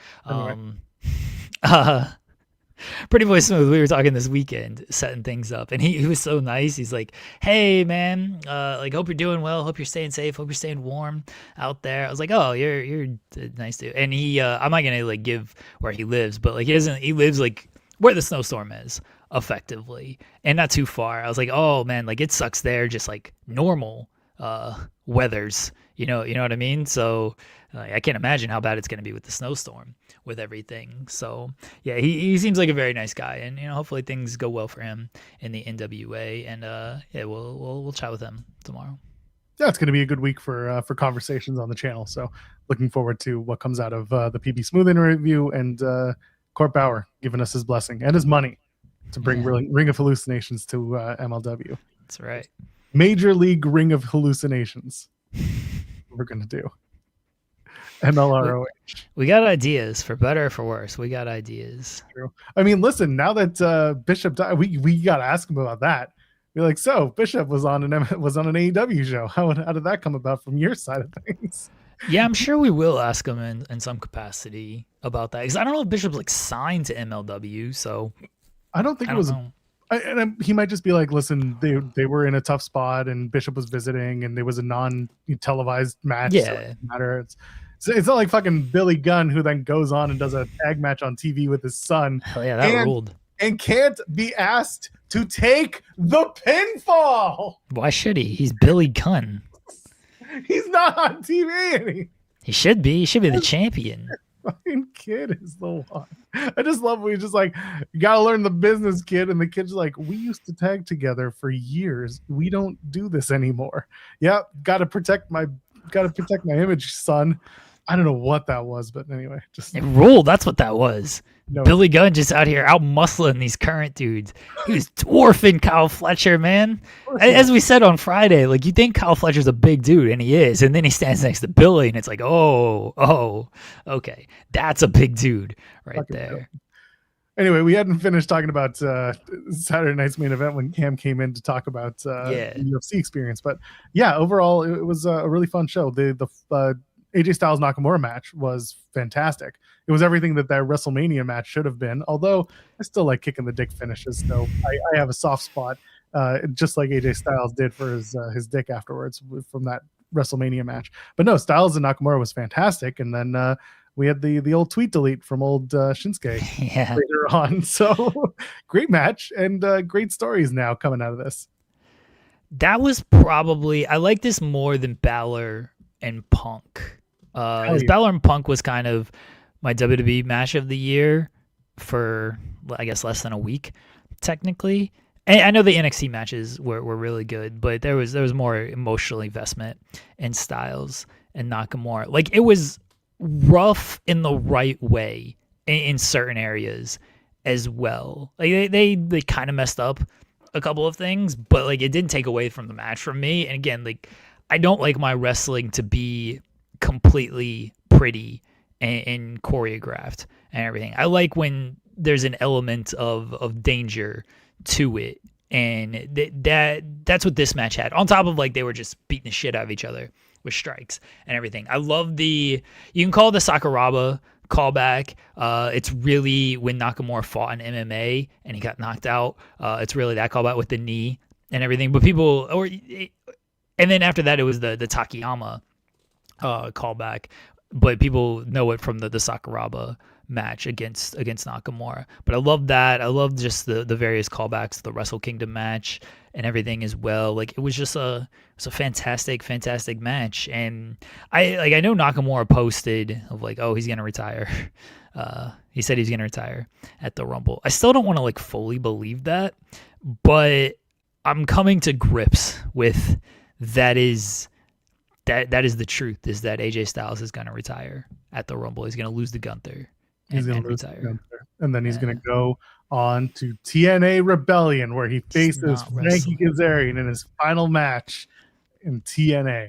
He's not wrestling at TNA. Yeah, he's just not. He was never going to wrestle at TNA. Just wasn't going to happen. They never announced a venue for Rebellion either, so that's curious. Maybe it's going to be in Atlanta. AJ Styles last match. No, we're not doing this again. We are not doing this alleged Southern accent again.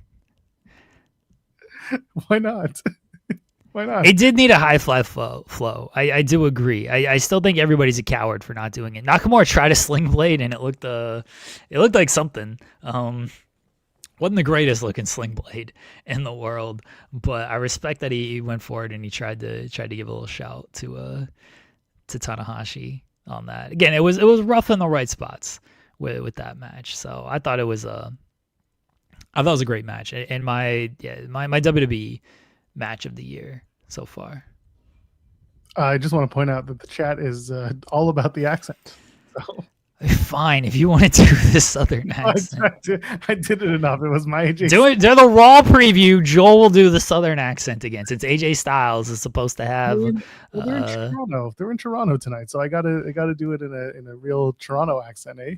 Isn't that just like you talking? I know, because apparently I don't have that accent. Oh, no, AJ's doing an interview, so AJ's doing an interview. You can do the AJ, the alleged AJ Southern accent for the Raw preview.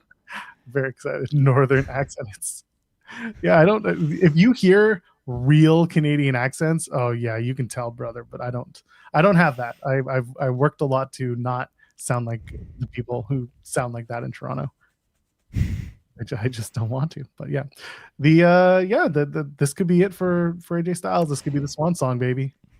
It sucks. Like, I don't need everyone to do like a big retirement tour. I actually think we've become a little spoiled on that because of like Sting, Cena, and Tanahashi of like, hey, let me announce my retirement and do a tour.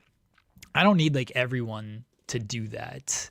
But it just does suck with AJ that it kind of sucks that like his last match is just in Saudi. I think that part sort of sucks. It's like, man, your core fan base like had no real chance to attend this show.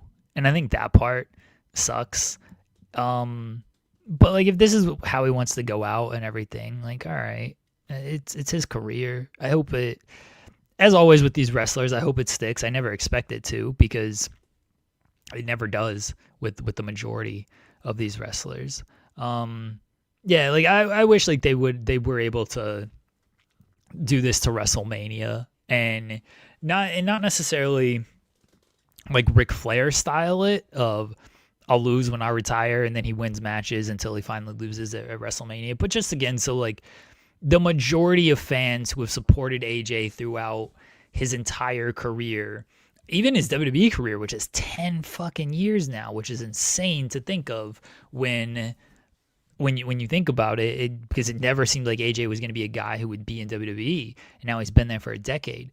Like, those fans aren't going to be able to see his last match live. Like, it's just going to be the people in Saudi, and like I think that part just kind of sucks that like the core audience for AJ Styles never stood a chance of seeing this match live. And that could be one of the reasons why they went with the Nakamura match, was like, we gotta do one last big thing. Yeah, I agree, but that match was announced the day before, so no, I get it. It was very last minute, and I fully agree with you that it sucks that it's happening in Saudi when it's a paid show, and it's not the fan base that's used to it. But also, like, I can't even begin to imagine like if it was already known that they were going to be in Saudi for the Rumble, and if the Nakamura stuff is true, where he said, we were on a bus, so many months ago or a year ago, and he'd made the decision that it was going to be the Rumble. I don't know if he knew. I don't know if he cared where it was going to be as much as he just wanted the poetic finish of 10 years in WWE, Rumble to Rumble, and that's it. Again, it could have been more fun in front of a domestic crowd, or at least a North American crowd, but I can't be upset about it because it's not my decision. Also, people in the chat have mentioned, AJ saw the Cena tour and decided, no, I'm good. And for that, I'm like, I get it. Yeah. I don't. Out, let's go. Yeah, I don't begrudge people who are just like, yeah, I just want to end it and this be it. I don't need like a full on tour. Because again, I do think we got spoiled with the retirement tours over the years, because that's not really how it's been done for the most part. Like, guys retire because it just ends, right? Like, how many people have a last match that it's their last match? Like, it doesn't happen too often. And then when it does, it's usually like, oh, I'm going to put my career on the line type of thing. But it's not like I'm going to put my career on the line for a year and this is where things are going to end. So like, I don't mind that his decision is, I'm going to put my career on the line and this is when I'm going to retire type of thing. Like, I don't mind that at all. I just hate that it's in Saudi when, I wish more people would have had a chance to see it is all. before anyone tries to jump on our backs, like, hey, why are you upset with Saudi? We're not upset with the Saudi people. Again, it's a $55 million deal that the kingdom is paying WWE. The problem is not with the people who live there. The problem is with the people who run the country. So before anyone wants to come after us about this being about the people of Saudi Arabia, no, it's not. It's about how the money is given out and to whom and how much authority is being given by the Saudi government, quote unquote. Yeah, it's about that, and it's also kind of about travel and stuff. Like, Americans are not going to travel to this event, at least the majority. Like, I would have not had similar issues, but like if his last match was in Japan, it wouldn't be on this level. But it would be like, oh man, it kind of sucks that like it's not in America where most people can more or less travel to the event. But yeah, the bigger issue is like, yeah, it's in Saudi and they built this stadium in like 30 days, and how? Well, you should go back and look at what happened with the World Cup stadiums and get an idea of what happened there.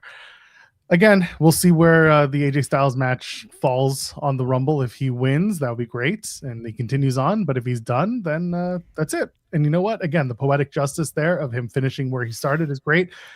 And I don't think that everybody needs, like you said, this big, over the top retirement. If he gets nod, that's it.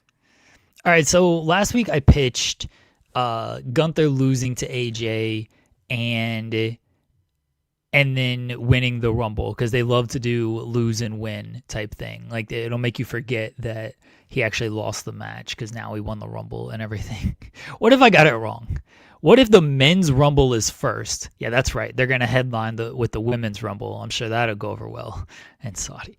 What if the men's Rumble is first and AJ wins, but then Gunther beats him? But AJ has already won the Rumble. Does he have to like give up his title shot? Yeah, the transfers over to Gunther. He gets the title shot. That's the heat you need. That's what I want. I think that's what they should do. AJ should win the Rumble, and then later in the night he loses to Gunther, and then it's like, oh, well, does AJ get his title shot at WrestleMania? Does Gunther get the title shot at WrestleMania? How does this work? That's what I would do. Like Zeno Hour pointing out, AJ Styles joining Fightful in February. You know what? We could give him our Twitch channel, and he'd probably do a great job. Yeah.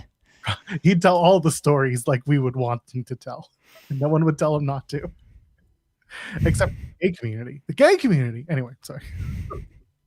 I'm looking forward to the match with Gunther. I am. I looked forward to the Nakamura match, and I was happily not surprised. I was enjoyed it quite a lot. So I was glad they just allowed them to go out there and just like let them go. Because yeah, this should have been the WrestleMania match. This was their best match in WWE. The last man standing match was really good. Every other match was like, okay. Like, the last. There was no character reason for the match. There was no story to build. This was just like, hey AJ, one last time, what do you say? Like, it was a respect match. It was very much a retirement built style match, not a you have a title, I want the title, I turned heel, I'm going to kick you in the dick. There was no reason for anyone to do anything underhanded to get the win. It was just a babyface matchup. So you let them go because you know they can do it. It's great. Yeah. Yeah, it was a great match, and yeah, it was their best WWE match. If you want to say the last man standing match, like, okay, fine, but I thought this was better than the last man standing match. Yeah, exactly. C Delgado asking, what if when AJ loses, Undertaker drives down the ramp on a Harley, motions to AJ to get on, and they ride off together up the ramp? Do they kiss first? They have to kiss first. People are gonna be mad, like Undertaker stole his moment. Well, it's fine. And Ryan Lambert saying AJ wins, Nemeth cashes in, call your shot, wins the title. It's fine by me. That's his way back into the company. And then we do Nemeth versus MJF on a House of Glory show for the AEW World Cup. It's all Nemeth wants. He just wants that title shot against MJF. See, Delgado confirming that they will kiss. Good. That's how you know the show is for you. This is how it goes.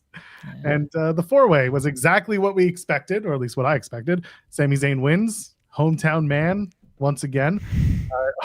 So the Discord, I forget, was it Volib? Vala was like, Joel, you had the opportunity to do the funniest thing and do hometown man on the thumbnail. And I said, I did do hometown man, but it was so awkward with the lettering that I couldn't make it fit to make it like aesthetically pleasing. So I went with hometown hero because that extra letter actually kind of balanced it out. I could have done hometown man, but even that was just awkward. Instead, I just went with hometown hero because Sammy's winning at home and then going to a country where he is very well liked, almost like home to him. So yeah, this was a good four-way match. I don't think it was amazing, but I thought it was good. And Sammy got the win to go on and face Drew McIntyre, who had an interesting night himself at Saturday night's main event. He tried to get involved afterwards, but Sammy just kind of tossed him out while Pyro went off in the back. So good for Sammy. He's got 1 week to prepare for his inevitable weird world title match that he had wanted and then gave up, and now he's getting it again. And here we are, baby. We're back on the Sami Zayn train. I would like Sammy to win. I definitely don't think he will. I'm very concerned being a relative word, over the direction for like Drew going into Mania. Like if they're going to do Cody and Jacob in a triple threat match, like fine. You can't do Cody and Drew again. Like that's not a main event match at this point.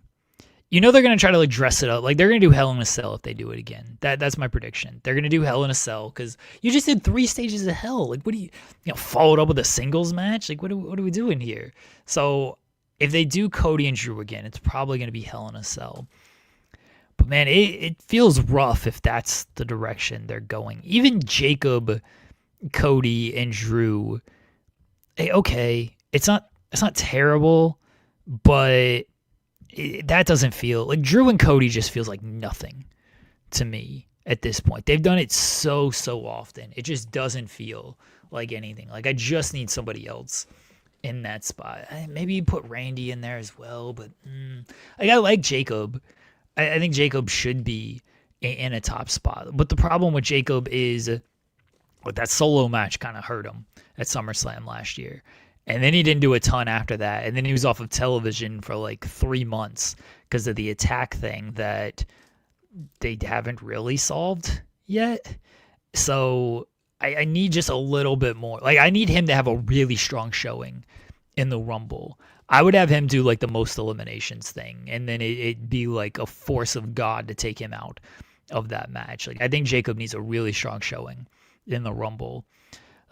They got a little bit of work to do with that if that's the direction they're gonna go.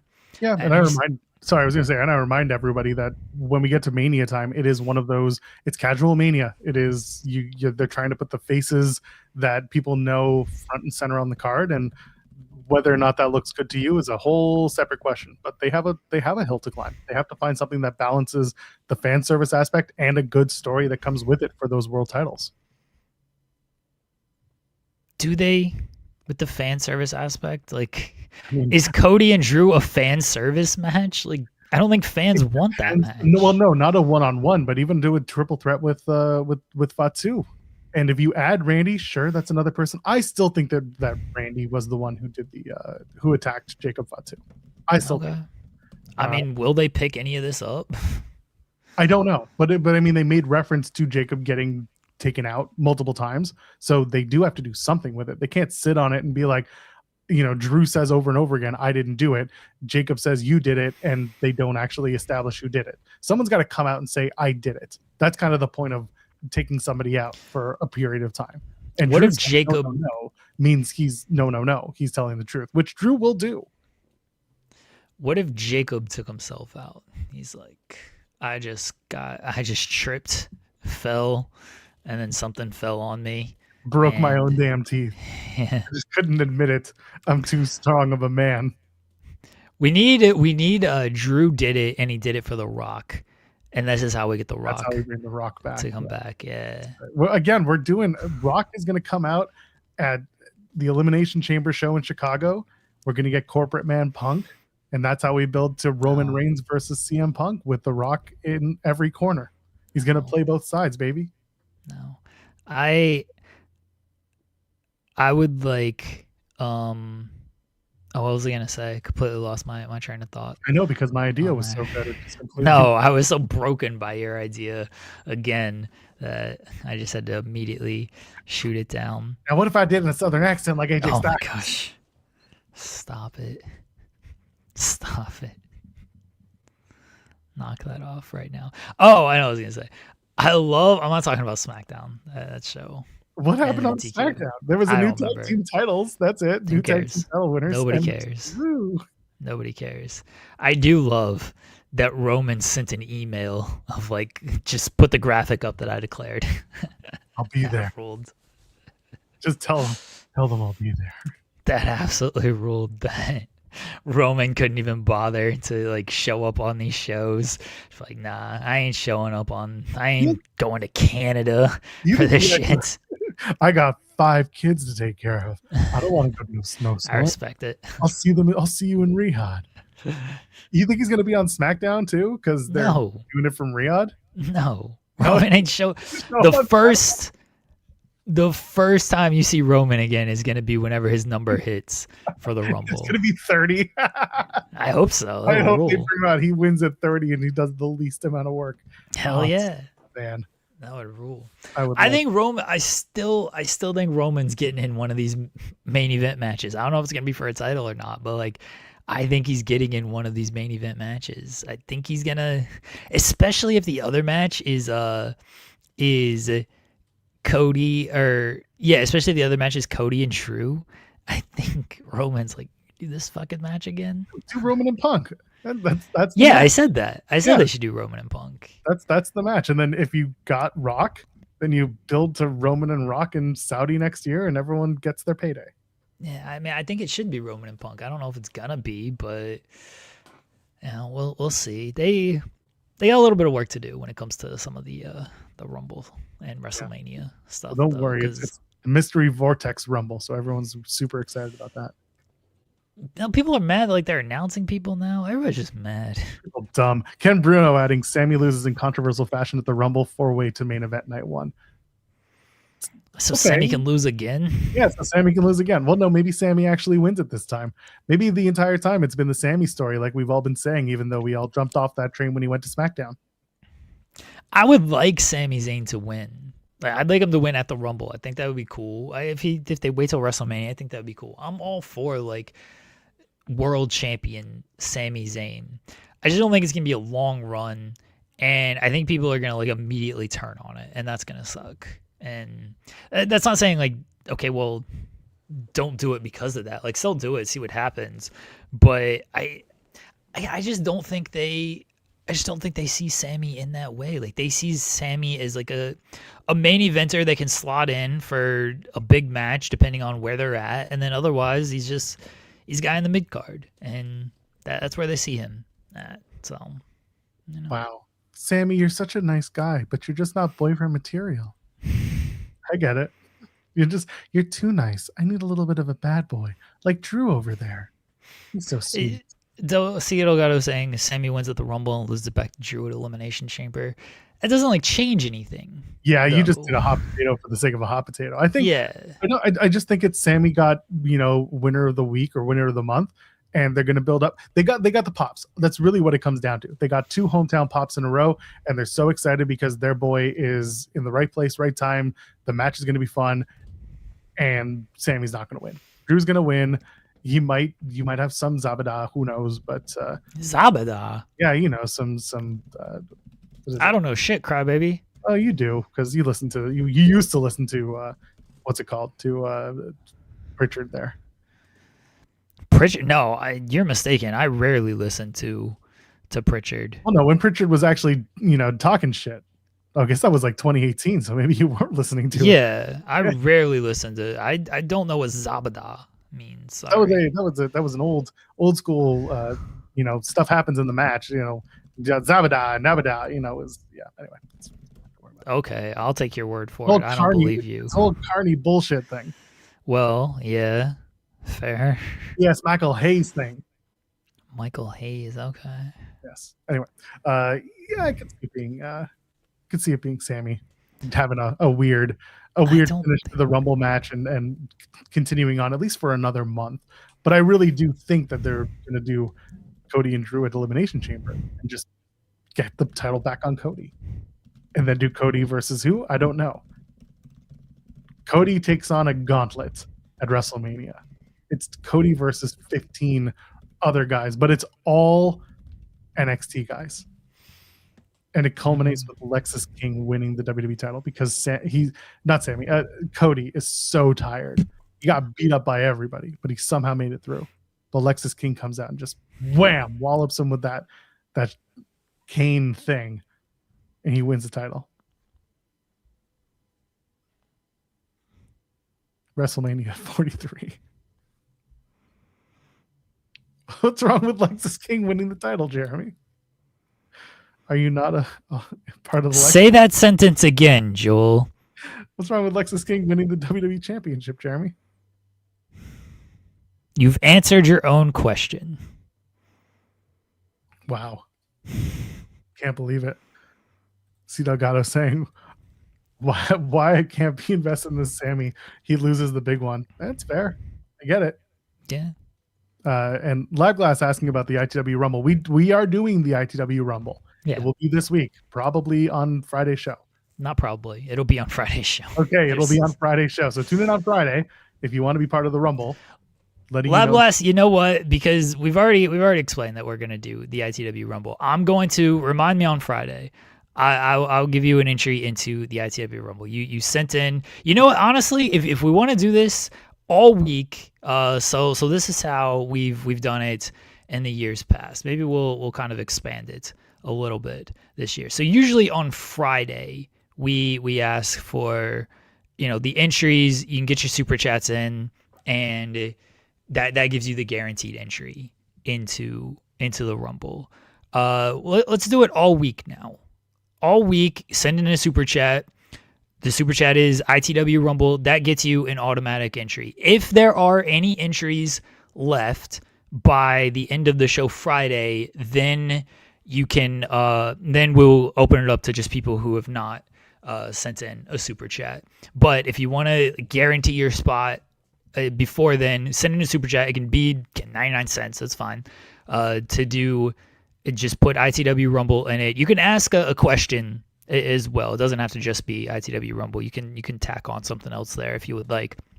I'll make it fair for everybody to not just spend on declaring for the Rumble.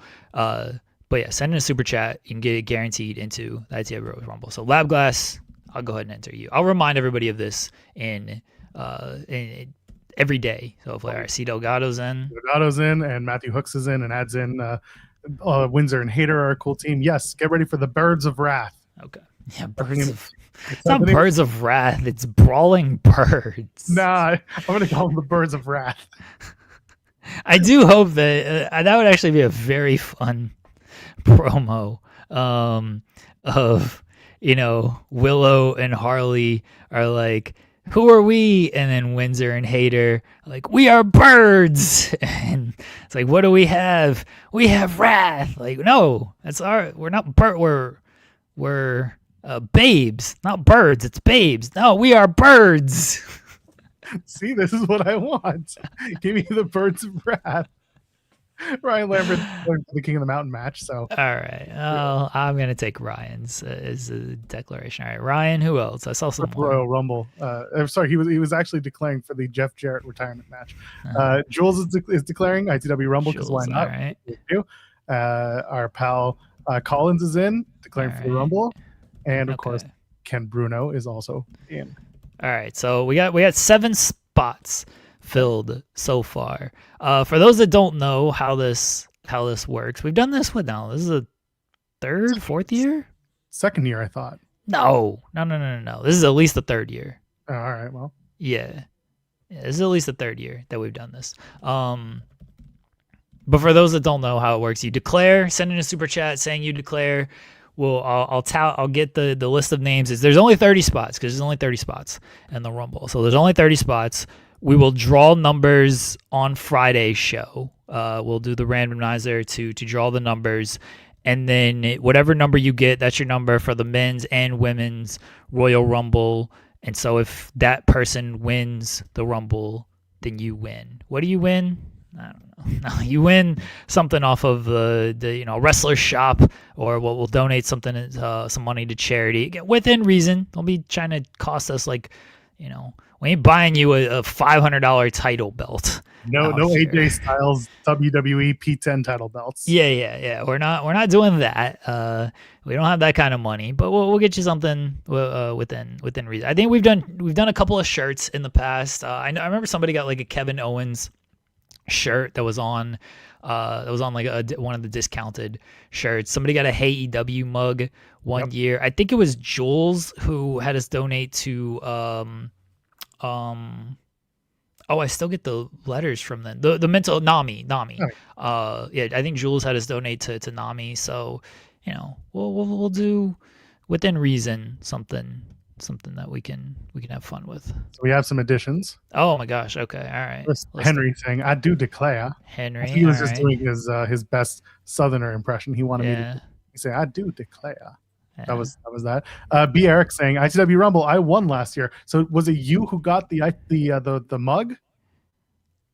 No, I think B. Eric got a shirt. I think. Okay, B. Eric got a shirt. I mean, maybe he'll put in the chat what he got. So we've got two winners, right? We got a men's and a women's. Yeah. We have two winners each year. Okay, I can't remember what we do anymore on this show. Clearly. Labglass sending a very generous super chat and saying this is for anyone who can't afford a chat. So, what about on Friday? We do a kind of a not brawl for all, but like a brawl for all. That'd be great. Let's have everybody in the chat just like start fighting each other, shoot fighting. So no, a free for all. We'll do a free for all maybe in the last little bit of Friday show, and we'll have how many spots do you want to pick out of this? Do you want to give? Well, it depends on how many spots are left. I will reserve a spot for, all right, so we'll say like Lab Glass reserve, and so if depending on how many spots are left, because we might get 30 people super chatting this week, so then there will be no free open spots. So I'll have one for Lab Glass reserving, and then like let's say all the other spots fill up from super chats, then all right, Lab Glass will kindly give basically a free one to anybody who didn't super chat in. So does that make sense? I think that makes sense. Okay. I just want to be respectful to the amount given, of course. Yeah. I same with it, but I also want to be respectful to everybody who might super chat in throughout the week, and make sure they all get in as well. Daffy AIW declares for the ITW Rumble. All right. Josh D just wants you to do your gimmick. Oh, yeah, man. Shuck it, duck it, quack, quack. I feel like that is also him declaring. I mean, you can mark that if you want, Josh. Josh is in the chat. So if you're using that as your declaration, please just note that is also your declaration. And Gray's saying ITW Rumble, fuck Ice. Absolutely 100%. No questions asked on that one. All right. See, we've already got we got 12 people in already. So, and that's not counting Josh yet if he's declaring as well. So we're almost halfway there. Lab Glass, what? Like, okay, so there, Eric got a Eddie Guerrero figure. So see, like I knew people have gotten like various stuff. So we've definitely done this at least 2 years, because I can recall what everyone's gotten now. Because so Eric got an Eddie Guerrero figure, and somebody got a Kevin Owens shirt, somebody got the Hey EW mug, and I'm pretty sure it was Jules donated to Nami. So that would be I mean, Lab Glass, with that donation, like truthfully, like if you want to pick your number, you can. I will give you pick of the number there. Okay, all right. So Josh is in as well. Like I will, like, if you want 30, if you want 27, since that's the popular number, if you want 1, like I'll give you the actual pick of a number. If you're just gonna ask for whatever number Roman has, damn it. Yeah, I said it was Jules. I was right on that, right? Yeah. I think she was confirming, but I don't feel like I'm getting yelled at. Yeah, Lab Glass one's 31. Yeah, All right, this is gonna be the year, brother. this is it, brother. We heard those ITW boys pitching 31. We're gonna do it finally. We're gonna be sitting here with our head in our hands, being like, I regret everything. Yeah, we might give Lab Glass like which wrestler do you want? I don't know if we could like fully pull that off, because then what if they come out at like again number 1 and somebody already has number 1? Would they have to like switch with that? That's too much work for me. So I don't know if we can quite do that. But I appreciate the sentiment. Just thank you again, Lab Glass, for that. You do not have to donate that much, but we do appreciate it. All right, Raphael's in as well. Yes. ICW Rumble cute Jeff Jarrett's Bree. Unless you go for Bree mode, that's what you wanted. Bree mode. Maybe she'll be in the Rumble this year. Maybe she'll win the Rumble. That would rule. That would. She's gonna come out there and do her Bryan Danielson gimmick. Yeah. We've already got 14 people in this thing, so almost halfway there, friends, and it's only Monday. Yeah, it's only Monday, so yeah, if you're not in today or tomorrow, like, again, the free spots might be gone by the time Friday comes, and then you're just in the Lab Glass Invitational to hopefully get one of those spots. Oh yeah. There. Oh, there we go. Oh, Louis in. All right. I want in. What do you want in, Louis?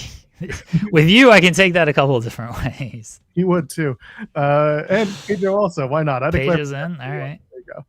So we're getting people, baby. We're at 16 now. So. We are over the halfway mark, unless they have a 31, at which point we are still over the halfway mark, but only by a half.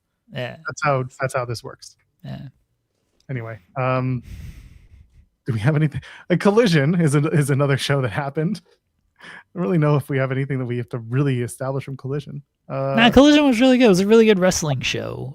And for once, like, usually, like, it just trounces WWE in the in-ring stuff. And actually, Saturday Night's Main Event was actually like a really good wrestling show as well. So Collision was still good. It just was like, oh, this is the wrestling show to watch out there. But I thought Collision was overall a good show. It was, once again, like, the storyline advancement was kind of there, but not fully there. There was Collision advancement with stuff. Okada's back. That was nice. Claudio and Roddy was really good, as you would expect with those two. Andrade was super over. Julia Hart and Willow was a good match too.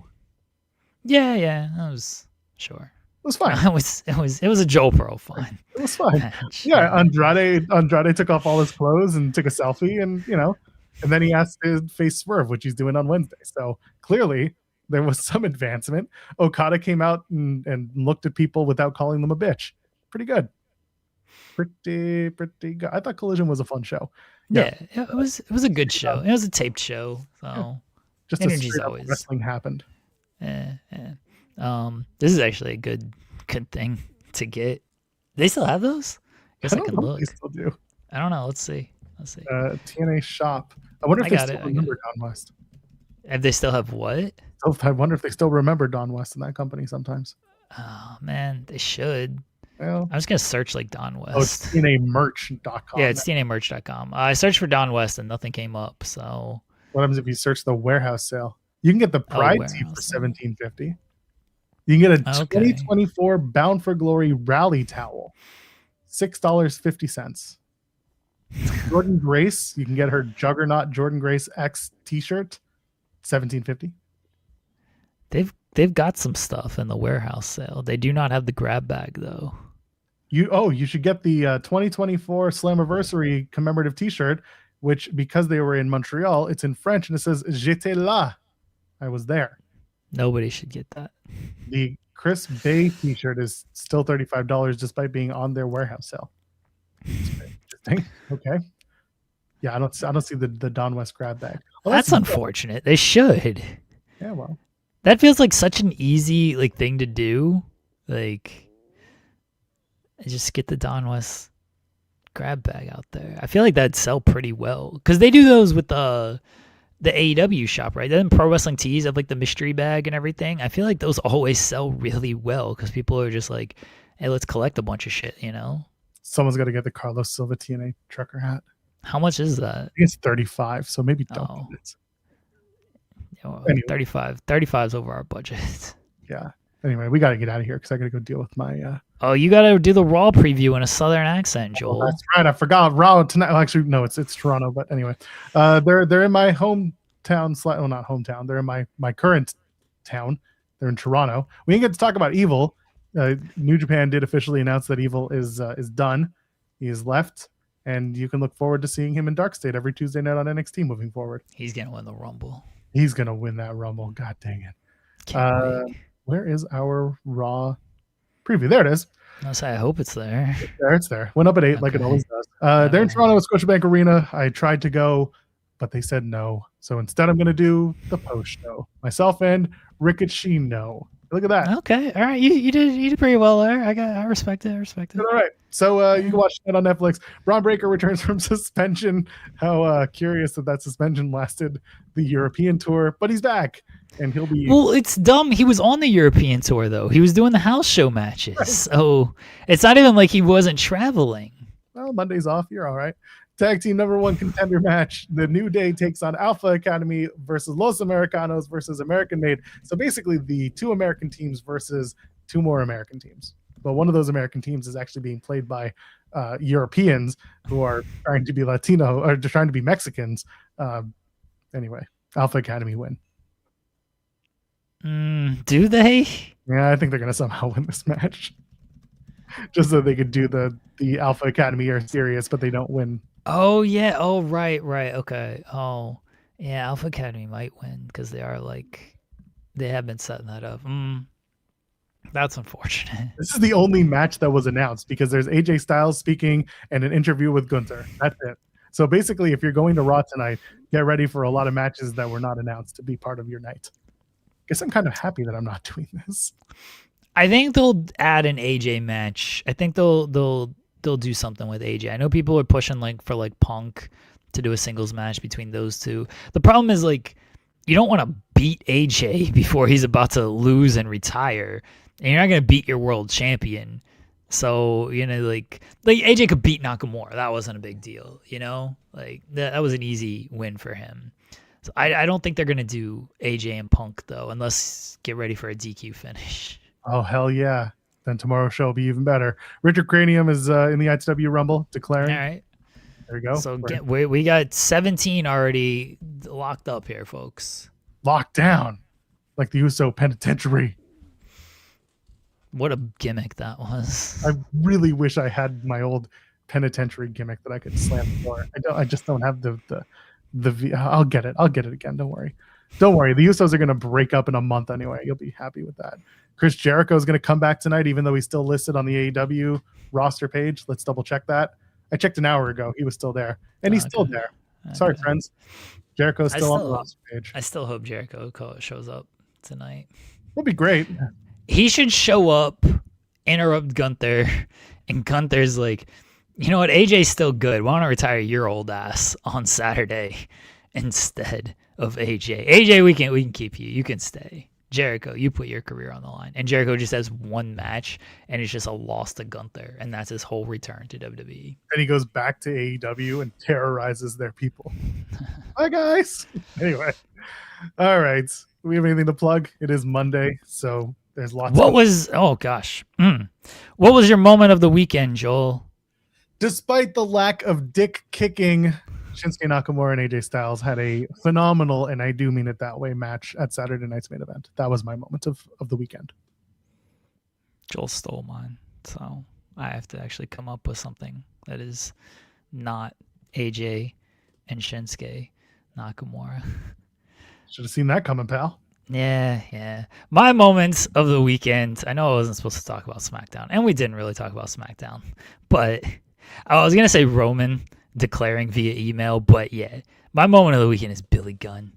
Billy Gunn working a match, being the biggest star in a match with Takeshita and Kyle Fletcher, and he should be the world champion.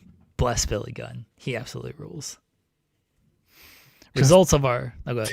Just take the pinfall loss, man. No. You're gonna be okay. Why should he?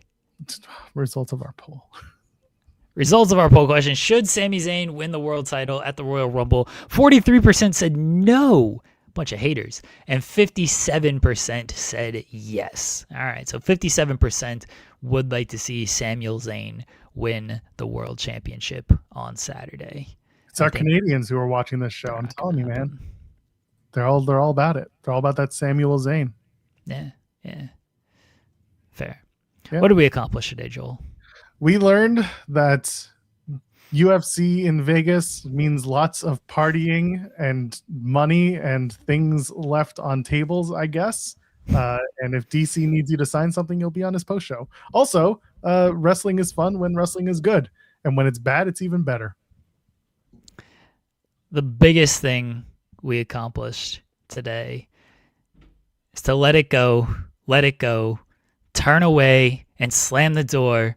I don't care what they're going to say. Let the storm rage. On the cold never bothered me anyway. And fuck ice. Hell yeah. We're back tomorrow, 10 a.m. Eastern. Jeremy and SP3. Maybe talking about Raw, depending on how that show goes. So they run into the Royal Rumble, baby. And plenty of other stuff. So for Jeremy Lambert, you know who he is. I told you who he is, and you know who I am because my name's on the screen. If you're watching in live, great. Leave a thumbs up on the way out. If you're an audio listener, leave a 5-star review and tell everyone how great this show is because a lot of people, everyone's listening to us. It's not just Sports Illustrated listening to us. It's not just Bleacher Report listening to us. It's everybody. So go ahead, listen to us everywhere. Ladies and gentlemen, friends beyond the binary, we'll see you in the next one. Fuck ice.